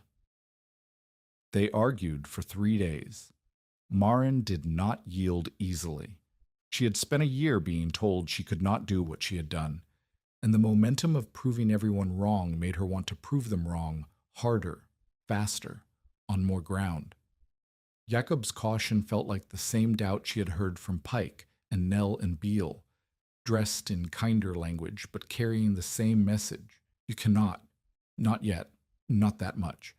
But Jacob was not Pike. Jacob was not doubting the method. He was doubting the scale. And when Maren finally sat with the numbers, 40 pens, the fence material, the mash, the labor, the time, she saw that he was right. 20 acres in one season with 4 workers and limited supplies would mean cutting corners, shorter pen stays, thinner fences, less rest time. Every shortcut would weaken the method, and a weakened method on 20 acres would produce worse results than a strong method on 10. She agreed to 12 acres for the second season. Jakob nodded and said nothing else about it. The argument was over, and he did not need to be told he had won. In late September, Jakob told Maren he was leaving. Not permanently, not abandoning. He had relatives near Yankton, a cousin's family who had written asking for help through the winter. His cousin's wife was ill. Their children were young. Jakob felt the pull of obligation that frontier people felt toward family, even distant family, even family he had not seen in years. He would go south before the first snow and return in spring. Maybe, if the cousin's situation resolved, if his leg held through the winter, if the road was passable, maybe was not a promise. Maren heard it for what it was, a man telling her he might not come back and asking her to be ready for that. They spent the last week together preparing. Jakob gave Maren his notebook, a leather-bound journal filled with fence sketches, feed ratios, soil observations, and notes in a mix of German and English that Maren could read only partially. On the last page, he had written a warning in both languages. A method without judgment becomes damage. The notebook is the method, Jakob said. Your hands are the judgment. The method without the hands is nothing. Do not let anyone copy the notebook without learning the hands. He left on the 5th of October, walking south with his feed sack over his shoulder and his limp more pronounced in the morning cold. Maren watched him from the fence line until he was a shape on the road, and then a memory of a shape, and then nothing. She went inside the shack and put the notebook in her trunk beside the Bible and the filing receipt and the split boots she had walked to the railhead in. Then she went back to the field and began planning 12 acres of fence for the spring. The shack felt different without the expectation of Jakob's arrival each morning. The silence was not empty. Ragna and Eli filled it with their noise, their needs, their presence. But there was a gap where Jakob's quiet had been, and the gap made Maren aware for the first time since arriving in Dakota that she was building something alone. She had always been alone in the legal sense. The claim was hers. The pigs were hers. The wheat had been hers. But Jakob had been present, his knowledge, his hands, his patient willingness to teach by showing, and that presence had made the loneliness bearable in ways she had not measured until it was gone. She did not allow herself to grieve what was not yet lost. Jakob had said maybe. Maybe was not gone, but she prepared as if he would not return, because preparing for the worst was the only frontier skill that never disappointed. The grasshoppers came in the third week of October, after the wheat was harvested, but while the garden patches and late flax were still standing. They did not come in the apocalyptic clouds that had devastated parts of the territory in earlier years. This was a smaller swarm, enough to strip garden growth and damage exposed crops, not enough to darken the sky.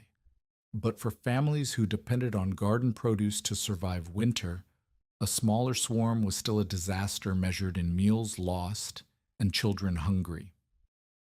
Nell's garden was hit first. The hoppers landed in her squash and late beans and stripped leaves to stems in 2 days. She pulled what she could and lost the rest. Mercy Tilden lost her entire late planting, the garden she had been trying to expand with borrowed pigs and Marin's advice. 3 other families reported damage.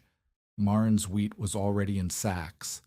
Her garden, such as it was, a small patch near the shack where she grew turnips and cabbage, was partially stripped, but she had harvested most of it early at Jakob's insistence. The pigs, however, offered something unexpected. She had 47 pigs still penned on the claim, being held through fall to condition the ground for next year's rotation. The pigs occupied the stubble strips, the cut wheat ground, and the fallow pens she was preparing. When the grasshoppers arrived, the pigs ate them, not as pest control, as food. Pigs eat insects. Pigs eat larvae. Pigs root through stubble and trash and turn up the eggs that grasshoppers lay in soil, and they eat those too. Marin did not claim the pigs stopped the swarm. That would have been a lie, and she had no use for lies. But she noticed that the pens where pigs were actively rooting had fewer hoppers settling because the pigs disturbed and consumed what landed. And she noticed that the stubble ground the pigs had worked was cleaner, less egg-laden, less hospitable to the next generation than the untouched ground around it. She told Nell. Nell, who had lost her garden and was counting jars for winter, listened with the intense focus of a woman calculating whether she could keep her children fed until March. "Can you put your pigs around my garden edge?" Nell asked. "I can put 4 pigs on your garden border for 3 days. They will not stop the hoppers. They will eat what they find and root up eggs in the soil. It will reduce what survives, not eliminate it." "Reduce is enough." Marin moved 4 pigs to Nell's garden border. It was the first time her animals had worked someone else's ground. The pigs did exactly what pigs do. They rooted through the border strip, eating insect matter and larvae, and turning up soil where eggs had been laid. 3 days later, Marin moved them back. The border strip was churned and rough. Nell's remaining garden, inside the border, showed less new damage than the unprotected ground beyond it. It was not a miracle. It was observation applied to a new problem. The same principle Marin had used on the clay. The pig's hunger was a tool. The question was always where to point it. Hauser brought his lame horse problem back. Could pigs be used around his field edges the same way? Marin said yes, but only if he fenced properly and moved them on time. She would not lend pigs to ground that was not fenced, because an escaped pig in a neighbor's field was a debt she could not afford. If this story reminds you that preparation is often mocked before it is understood, share it with someone who needs to hear that. The secondary crisis came not from grasshoppers, but from judgment. Nell asked Marin to put pigs on her main field, not the garden border, but the 2-acre strip she planned to sow in spring. The ground was clay, lighter than Marin's 8 acres, but still hard enough to resist a thin plow pass. Marin walked Nell's strip. She knelt and picked up a clod. She squeezed it. It ribboned. The ground was wet. Too wet. If she moved pigs in now, they would churn the clay into slick paste. The same mistake Marin had made on Pen 5. The same lesson Jakob had taught her by letting her fail and then showing her the ribbon. "Not yet," Marin said. "The hoppers will come back. I need the ground ready. If I put pigs on this now, you will not have a field. You will have mud. Give it 2 days, maybe 3. When it crumbles, we move them. Nell argued. She was afraid. The grasshoppers had shaken her, and fear made her want action even when patience was the right action. Maren understood the feeling. She had felt it herself every day for a year, the desperate need to do something, anything, because doing nothing felt like dying. But Maren had Jakob's notebook in her trunk and Jakob's lesson in her hands. The ground tells you when it is ready. You do not tell the ground. She refused. Nell was upset. She walked home without speaking. 2 days later, Maren returned to Nell's strip. She knelt. She picked up a clod. She pressed it with her thumb. It crumbled. She moved 4 pigs onto Nell's strip that afternoon. They rooted for 5 days. Clean, productive rooting that broke the clay surface and mixed straw and manure into the ground without turning it to slick. When Maren pulled the pigs off, the strip was rough, dark, and open. Nell pressed her hand into it and felt it give. "How did you know?" Nell asked. The same question she had asked after the harvest. The same answer. "I did not know. I watched." But this time the answer was not quite true. Maren had known. She had known because Jakob had taught her, and because she had made the mistake herself, and because the ribbon in her hand had told her something she could not have learned from a notebook or a neighbor's advice. She had learned it from clay, pressed between her fingers on a morning when getting it wrong would have meant losing a season. That was the judgment Jakob had warned about. The method without judgment becomes damage.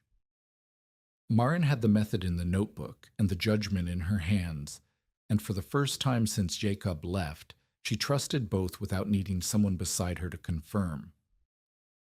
Asa Beal's response to Maren's growing influence came in November, and it was exactly what she expected: imitation without understanding. Beal had acquired a repossessed claim 4 miles east. The previous owner had failed to prove up and walked away, and Beal had filed on the improvements for $14. The claim had 20 acres of mixed ground, some of it clay, some of it decent soil that needed only a proper breaking. Beal put pigs on the clay ground, not Maren's pigs. Pigs he bought from a trader, healthy animals, well-fed, strong enough to root aggressively. He did not build Maren's fence system. He built cheap post and wire enclosures, large pens, and turned the pigs loose without rotation, without mash lines, without timing. He left the pigs for 3 weeks. He did not check the soil. He did not move them. He did not drag the ground afterward. He treated the pigs the way he treated everything, as a resource to be used until it was used up, without attention to the process that made the resource work. The result was exactly what Jacob had warned about. The clay ground churned into rutted, sour, compacted mud. The pigs, with no mash trails to follow and no rotation to fresh ground, rooted randomly, creating deep wallows in some spots and leaving other spots untouched. The manure concentrated in the wallows instead of distributing across the surface. The ground did not break.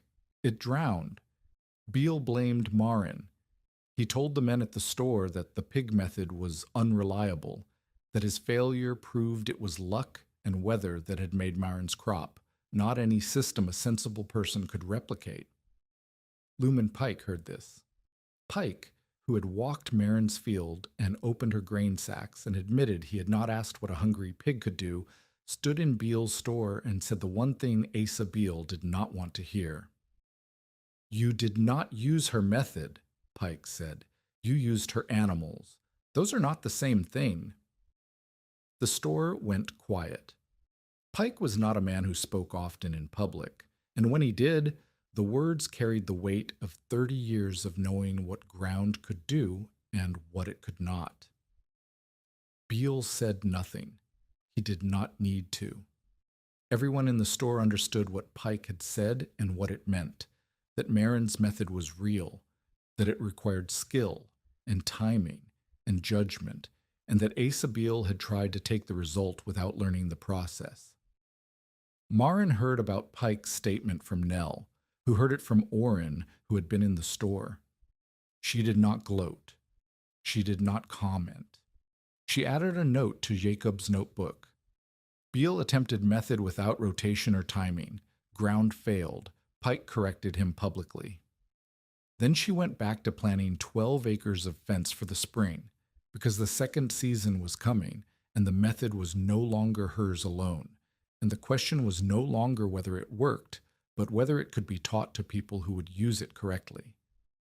That question, she knew, was harder than breaking clay. Clay responded to pressure. People responded to whatever they wanted to believe, and what most people wanted to believe was that a trick existed, a shortcut, a secret, a single insight that made everything easy. The truth was that the pigs were not a trick. The pigs were labor. The fences were labor. The mash was labor. The timing was judgment. And judgment was the thing that could not be bought or copied or stolen from a notebook. Marin closed the notebook and put it back in the trunk. Outside, the pigs grunted in their pens. The wheat stubble stood in the evening light. Ragna was reading the Bible by the stove. Eli was drawing pictures in the clay dust near the door. Pictures of pigs, which he drew better than anything else because pigs were what he knew. The first snow would come within the month. Marin had $83 minus $12.60 in debt paid, grain in the sack for seed, 47 pigs alive, 2 children healthy, and a field that had answered the question everyone had asked. The question now was what the answer would become. The second season began in March of 1883, and Marin built it the way Jakob had taught her. Not by ambition, but by arithmetic. 12 acres, 24 half-acre pens. She had spent the winter cutting stakes, weaving brush panels, and stockpiling mash ingredients. The $83 from the first harvest had gone to seed wheat, fence wire, a proper door for the shack, a stove that did not leak smoke, boots for all 3 of them, and 60 pounds of barley sweepings bought from a buyer along the rail line who charged half what Beale charged and did not attach conditions. She had not bought a horse. She had not bought a plow. She did not need either. The 47 surviving pigs from the first season had wintered on the stubble ground, rooting through frozen wheat residue and eating whatever the cold earth offered. They were not fat. They were not pretty. But they were alive, and they had learned the rhythm of Marin's system, the mash trails, the pen movements, the gaits, in a way that made the second season's work faster than the first. The pigs knew what was expected. They moved into new pens without the panicked escapes of the first year. They followed mash lines without scattering. They had become, in a sense that no agricultural manual would recognize, trained. Marin added a hospital pen for weak animals, a small enclosure near the shack with deeper straw bedding and a windbreak made from salvaged boards. She added a rest strip between every third pen where manure was covered with straw and left to break down before dragging. She built a water sled from 2 barrels mounted on a plank with runners, which Ragna could pull across flat ground without lifting. She numbered every stake with charcoal marks so she could track which pens had been rooted, how long, and when they were dragged. The system had structure now, not the desperate improvisation of the first year, stakes driven by rock, fences collapsing, pigs escaping into the prairie at night. This was planned rotation. Marin knew, within a day, when each pen would receive pigs and when they would leave. She knew, by the feel of the clay between her fingers, whether the ground was ready. She knew, by the sound the pigs made when they hit a mash trail, whether the grain had been placed correctly or needed adjusting. She had become what Jakob said she could become, not someone following a method, but someone whose judgment was the method. The teaching began in earnest that spring. Nell came first, as she always did. She had tried the pig method on a small strip behind her barn over the winter. 4 pigs, borrowed from Marin on a quarter-acre patch. The results were modest but real. The ground broke. The manure mixed in. The spring planting took root where previous plantings had struggled. Nell wanted to expand to a full acre. Marin walked the acre with her. She tested the soil at 6 points, kneeling and pressing clods with the deliberate attention Jakob had taught her. She told Nell the ground was ready in 4 spots and too wet in 2. She told her to fence the 4 ready spots first and wait on the other 2. "How will I know when they're ready?" Nell asked. Marin put a clod in Nell's hand. "Press it. When it holds shape, wait. When it crumbles, move the pigs in. Do this every morning. Do not trust yesterday's answer." Nell nodded. She did not need to be told twice. She was a practical woman who learned by doing, and she had spent a year watching Marin do what she was now being asked to try. Mercy Tilden came next. Mercy had no pigs, no money for pigs, and no prospect of getting either. Marin lent her 2 pigs and a brush panel and told her to start with her garden patch, 30 feet square, 2 pigs, 5 days maximum.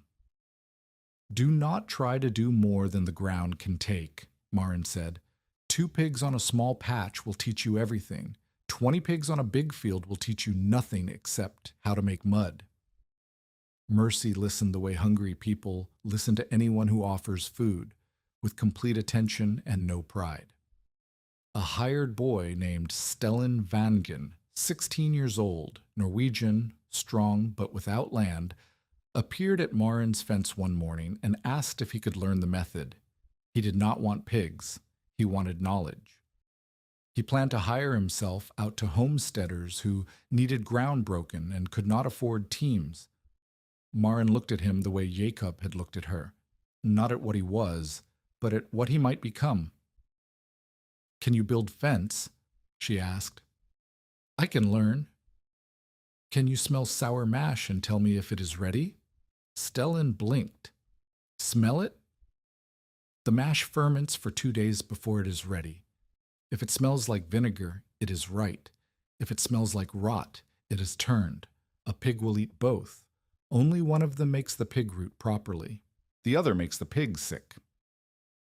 "I can learn to smell." Marin put him to work on the 12-acre rotation. He built fence under her direction. He mixed mash under her nose. He moved pigs under her eye. Within 3 weeks, he could tell ribbon from crumble and vinegar from rot. And he moved with the careful patience of someone who understood that the method's power was in its restraint, not its force. Marin did not pay him. She fed him. She taught him. She let him sleep in the lean-to Jakob had used. And she gave him something more valuable than wages, a skill that no one else in the territory could teach, because no one else in the territory had done what she had done. The first failure came from a family Marin had not taught. A homesteader named Grieve, 30 miles east, heard about the pig method secondhand, from someone who had heard about it from Nell, who had heard it from Marin.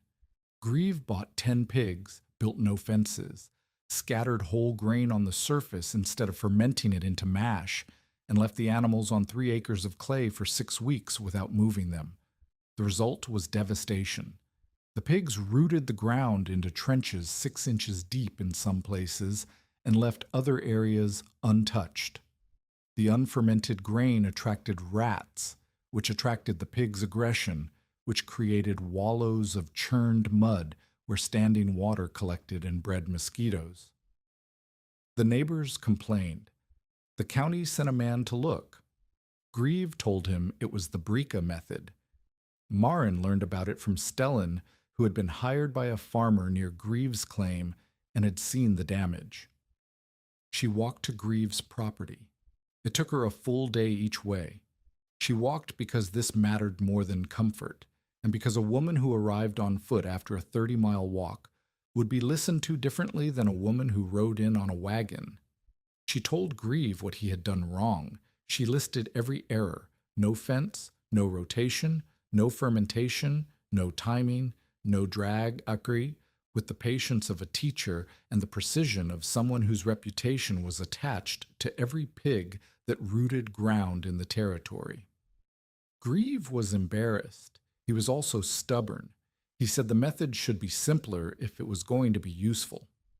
Marin looked at his ruined 3 acres and said, "A sharp knife is useful.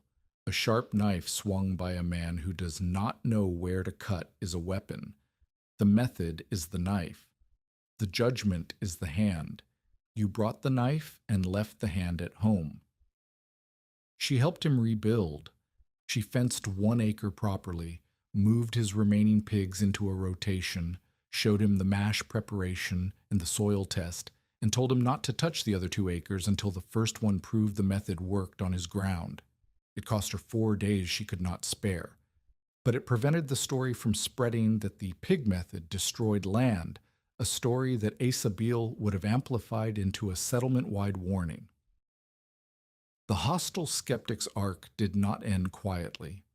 Asa Beale had too much invested in being right to accept being wrong, and Marin's growing influence threatened something more important to him than profit. It threatened control. Beale's position in the settlement rested on a simple structure. He lent money, he bought grain, he held debts, and he acquired the claims of those who failed. Every successful farmer reduced his leverage. Every family that fed itself without his credit weakened his grip. And Marin, a widow who had started with $14 and 50 sick pigs, was proving that the most desperate families could succeed without him. He tried several approaches through the winter and spring of 1883. First, he raised feed prices at his store. Any farmer buying sweepings or grain mash ingredients paid 30% more than the previous year. He justified it as market fluctuation. Everyone knew it was aimed at anyone following Marin's method. Marin responded by buying from the rail line buyer instead. The price was lower and the quality was comparable. 3 other families followed her to the same buyer. Beale lost 4 customers in a month. Second, he spread the story of his own failed attempt, but inverted. He told newcomers to the settlement that he had tried the pig method and it did not work, omitting the fact that he had ignored the rotation, timing, and fence system that made it work. To anyone who had not witnessed his failure firsthand, his account sounded like the verdict of a careful businessman who had tested and rejected an unreliable technique. Pike corrected this story whenever he heard it, which was not always. Pike was not Marin's advocate. He was a man who valued accuracy, and inaccuracy offended him regardless of who it served. But Pike could not be everywhere, and Beale's version reached people Pike did not. Third, and this was the escalation Marin had feared, Beale pressured the custom thresher to skip Marin's claim on his circuit. The thresher, who relied on Beale's store for parts and credit, agreed. Marin would have to thresh by flail again or find another option. She found another option. Hauser, whose lame horse had recovered enough for light work, offered to pull a borrowed threshing sled in exchange for Marin putting pigs on his potato ground. Stellan organized 3 families to thresh cooperatively, sharing labor and splitting the cost of a rented flail rack. The threshing took longer than a machine would have, but it got done without Beale's permission or his thresher's participation. Beale watched this happen from his store. He watched families he had controlled through credit and convenience organize around a woman he had tried to buy out for $12.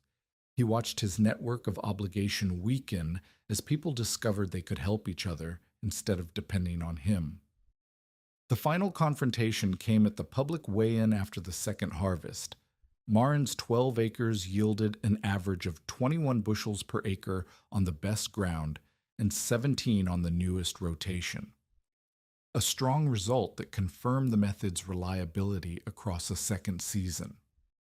Beale's tenant acreage, farmed conventionally on the repossessed claims he controlled, yielded 14 bushels on the decent ground and 9 on the clay he had abused with unmanaged pigs the year before. The numbers were posted at the grain elevator. Everyone could see them. Everyone could compare. Beale came to the elevator while Marin was weighing her grain. He stood at the counter with his ledger and his coat with all its buttons and watched the buyer log her bushels. He did not speak until she was finished. "You could sell those pigs for pork money," Beale said. "Buy a team. Farm like a real operation." "I farm like my operation," Marin said. "You cannot teach every failing homesteader in the territory to play in mud with pigs." "I'm not teaching them to play. I'm teaching them to farm without you." The store went silent the way stores go silent when someone says the thing everyone has been thinking and no one has been willing to speak. Beale held her gaze. He was not stupid. He understood exactly what she meant and exactly what it cost him. A woman who taught poor families to break their own ground with their own pigs using their own labor was a woman who made Asa Beale unnecessary, not bankrupt, not ruined, just unnecessary. And for a man whose power came from being needed, unnecessary was worse than poor. "You would rather teach people than profit," Beale said. Marin picked up her grain receipt. She folded it and put it in her pocket. She looked at Beale with the calm, measured expression of a woman who had spent 2 years being told she would fail by the man standing in front of her. "People who can feed themselves are harder to own," she said. She walked out of the elevator and into the light. Behind her, Beale stood at the counter with his ledger open and his calculations running, and the slow, grinding understanding that the settlement was changing in ways his ledger could not reverse. Corin Vale returned in the spring of 1884. He arrived driving a different wagon, not the slatted freight box that had held 50 dying pigs, but a repair wagon fitted with tools, spare wheels, and iron stock. He had left the sick animal trade. He told Marin this directly, standing at her gate with his hat in his hands, because he felt she had a right to know that the pigs he had sold her were meant to die. "I sold them because no one else would buy them," Vale said. "I expected you to lose them within a month. I expected to hear you had buried them all in that gully and gone to Fargo." 44 are still alive," Marin said. 3 more had died over the second winter, 2 from age, 1 from a leg injury that went septic. Vale looked at the claim. He had not seen it since the day of the sale. The shack had a door now and a proper roof. Smoke came from a stovepipe that did not leak. The fence system stretched across 12 acres in orderly rows, brush and wire and numbered stakes. Pigs moved in a pen near the south end, following a mash trail Stellan had laid that morning. In the stubble fields, wheat residue from the second harvest stood in cut rows, and the ground beneath it was dark and open and alive. "You built this," Vale said. It was not a question. "I built this." He stayed for 2 days. He repaired the water sled's cracked runner. He replaced the bolt on the pig pen lock, the same lock Marin and Jakob had built the night someone opened the gate. He fixed the shack's door hinge, which had sagged from the weight of a door hung by a woman who had never hung a door before. He did not ask to stay longer. He said he would be passing through again on his circuit in 6 weeks. Marin said she had a list of things that needed repair. He said he would bring the right tools. The partnership grew the way useful things grow on the frontier, through shared work, not shared words. Vale came every 6 weeks. He fixed what was broken. Marin fed him. They talked about iron and wood and the weight-bearing capacity of a willow stake versus an oak stake, and somewhere inside those conversations, something else was being built that neither of them named because naming it would have made it fragile. By the fall of 1884, Vale was coming every 3 weeks. By winter, he was staying in the lean-to between visits. By the spring of 1885, he was not leaving at all. They married in June of 1885 at the settlement church. Pike attended. and said nothing, which from Pike was approval. Nell Katy brought a jar of pickled turnips and a quilt she had been sewing since February. Mercy Tilden brought her 4 children, who played with Eli in the pig pen, while the adults stood in the church and watched a widow marry a trader in a territory where both of those descriptions had once meant failure. Ragna, who was 14, stood beside her mother and held a Bible that had traveled from Minnesota to Dakota in a trunk and had served as a pillow, a reading primer, and a reminder that some things survive transit. Vale proved himself through work, not promises. In the months after the wedding, he rebuilt every fence corner on the claim, replacing Jacob's iron stakes, which had held for 3 seasons, with forged anchors he made from wagon axle stock.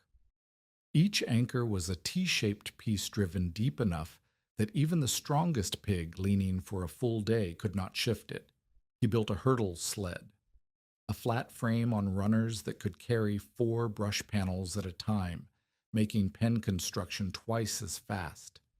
He repaired the water sled, replaced its barrels, and added a spigot system so Ragna could fill pig troughs without lifting. He did not learn the soil method quickly. He was a man who understood iron and wood, hard materials that behaved predictably. Clay did not behave predictably. It ribboned when he expected it to crumble. It crumbled when he expected it to hold. He knelt in the field beside Marin and pressed clods and got it wrong 3 times before he got it right once. "The ground is lying to me," he told Marin one morning, after misjudging a pen's readiness. "The ground does not lie. You're asking the wrong question. You asked if it is dry. Ask if it is ready. Those are not the same." He learned the difference over the course of the 3rd season.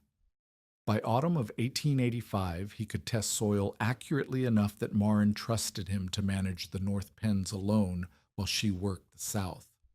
They spoke to each other across the field in shorthand: pen 9 ribbons, pen 12 crumbles, move the sow group east, a language built from clay and pigs, and the daily practice of reading ground together. Their first child was born in the spring of 1886. A boy they named Anders after the man buried behind the shack. The boy grew up with pig sounds as his lullaby and the smell of sour mash as his first memory. He was not the last child. A girl followed in 1888. Sigrid, named for a grandmother Marin had never met, but whose name appeared in a letter her mother had carried from Norway and never thrown away. The years compressed the way frontier years always compressed, quickly when things went well, slowly when they did not, and always with the sense that time was both too much and not enough. Marin proved up the claim in 1884, 3 years after filing, as the law required. The land office clerk who recorded the proof up was the same man who had told her Asa Beale was asking about the claim. He said nothing about Beale. He stamped the paper and handed it to her, and Marin held the deed to 160 acres of land that she had broken with pigs. She expanded carefully. Never more than the fence and the pigs and the labor could support. 12 acres became 18, 18 became 25. She never attempted the full 160 because she did not need to, and because Jacob's warning, "A method without judgment becomes damage," lived in her hands every time she tested soil. Corwin built a proper granary in 1886 using lumber he hauled from the rail town. It was small but tight, with a raised floor to keep grain dry and a door that latched with iron hardware he forged himself from wagon scraps. Above the door, he hung the broken plow point, the one Anders had bent and chipped against the clay. The one Marin had used as a fence post punch for a year. It hung there as a fact, not a symbol. Steel had tried. Steel had failed. What came after steel was not stronger. It was hungrier. Ragna kept notebooks. She had started during the first season, recording pen dates and pig counts, and weather in a hand that grew more confident with each page. By the time she was 16, her notebooks were the most detailed record of the pig rotation method in the territory. She recorded not just what Marin did, but why. The reasoning behind each decision, the soil conditions that triggered each move, the failures that taught as much as the successes.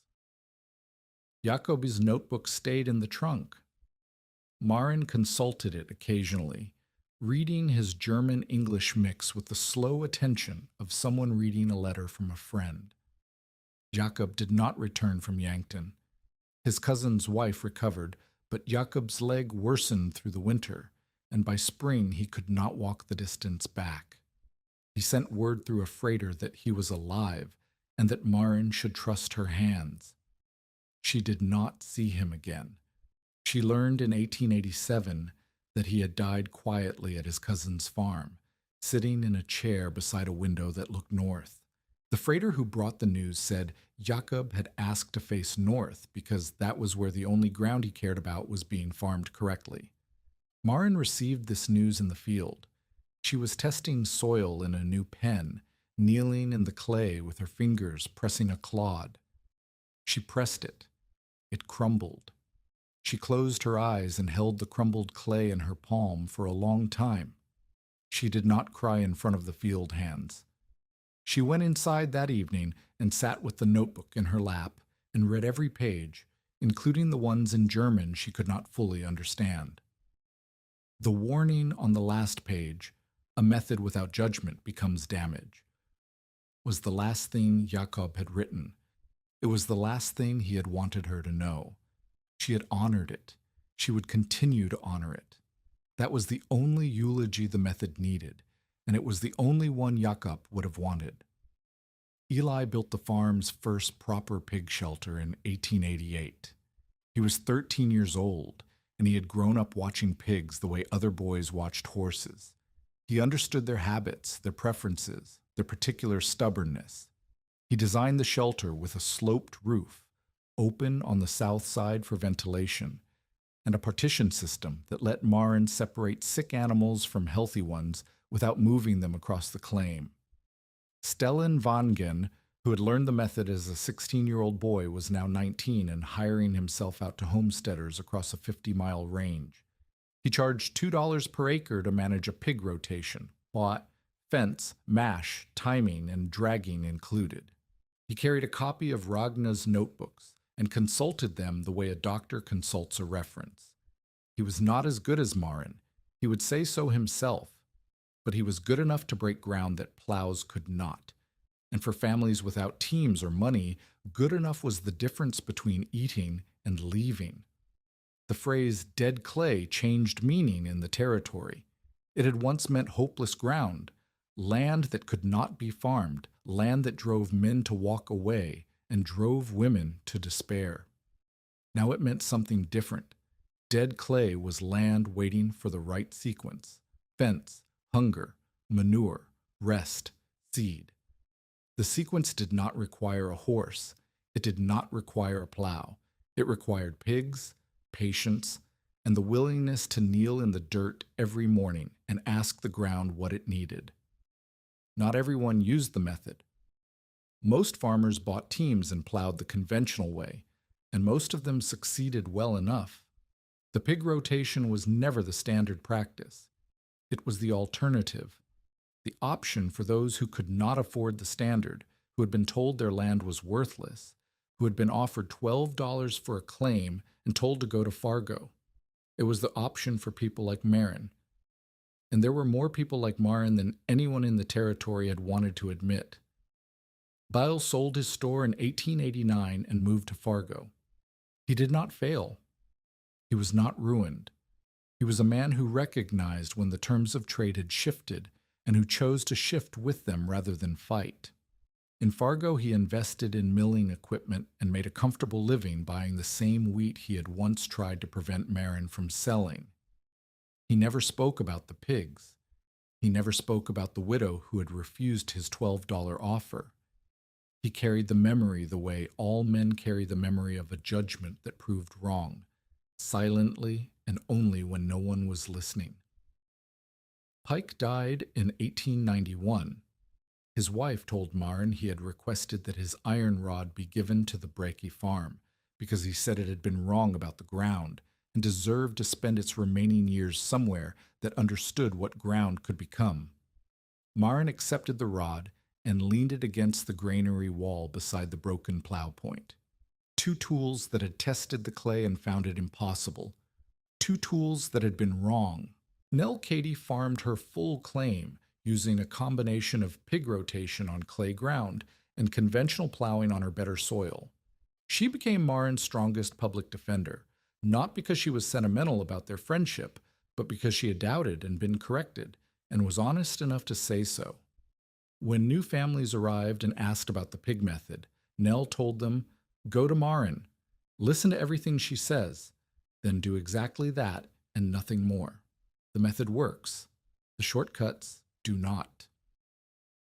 Marin Olin Brecka died in the winter of 1912 at the age of 55 after walking the edge of the first 8 acres on a cold morning when the clay was frozen and the wheat stubble stood silver in early light.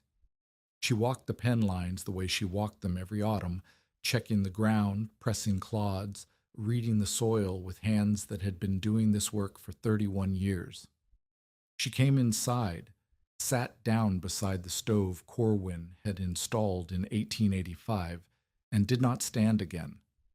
She was buried beside Anders, behind the shack that had become a house, on clay ground that she had broken with 50 pigs nobody wanted. The field she had rooted first was not her richest land by the time she died. 30 years of proper farming had improved the rest of the claim, but the first 8 acres were the ones she never sold, never leased, and never allowed anyone else to work. They were hers and the pigs, and Jakob's, and the Clay's, in a way that ownership papers could not capture and legal language could not describe. Corin maintained the farm after her death. He kept the broken plow point above the granary door. He kept Pike's iron rod against the wall. He kept Jacob's notebook in the trunk. And he kept pigs on the rotation, because Marin had taught him the timing and the judgment, and because stopping would have felt like letting the clay win a war it had already lost. Within 5 years of Marin's first harvest, 11 families in the James River settlement had adopted some version of the pig rotation method, not all on clay. Some used it on garden ground, some on field edges, some on patches too small or too poor for a team to bother with. Stellan Vangen taught 6 of them. Ragna's notebooks were copied 3 times. The method never replaced the plow. It stood beside it, a tool for the people the plow could not help, built from animals the market could not sell, applied to ground the territory had abandoned. Marin lived her entire adult life on the Breka claim, expanding to 30 acres of managed rotation and never attempting more. She raised 2 children who survived to adulthood. She taught more than 20 families. She kept Jakob's notebook in her trunk until the day she died, and the warning on the last page, "A method without judgment becomes damage," was the sentence she repeated more than any other to anyone who asked how the method worked. The answer was never the pigs. The answer was the hands that moved them. On a morning in late March of 1882, Luman Pike had driven an iron rod into the bricky clay and heard it ring like a struck plate. He had looked at a widow with $14 and no horse and said, "A woman with no team can't break this." He had been standing on the same ground that would yield 22 bushels of hard red spring wheat 14 months later, broken not by steel but by the snouts of 50 sick pigs a rendering man would not touch. In the last light of the harvest, the field stretched dark and rough behind the shack where Anders lay buried, and the wheat stood heavy in it, and the broken plow point leaned against a wall it would never be asked to work again. A child pressed a clay clod into Marin's palm. She broke it open, dark at the center, alive with roots. The town remembered the pigs as a joke. Marin remembered them as the first tools she could afford.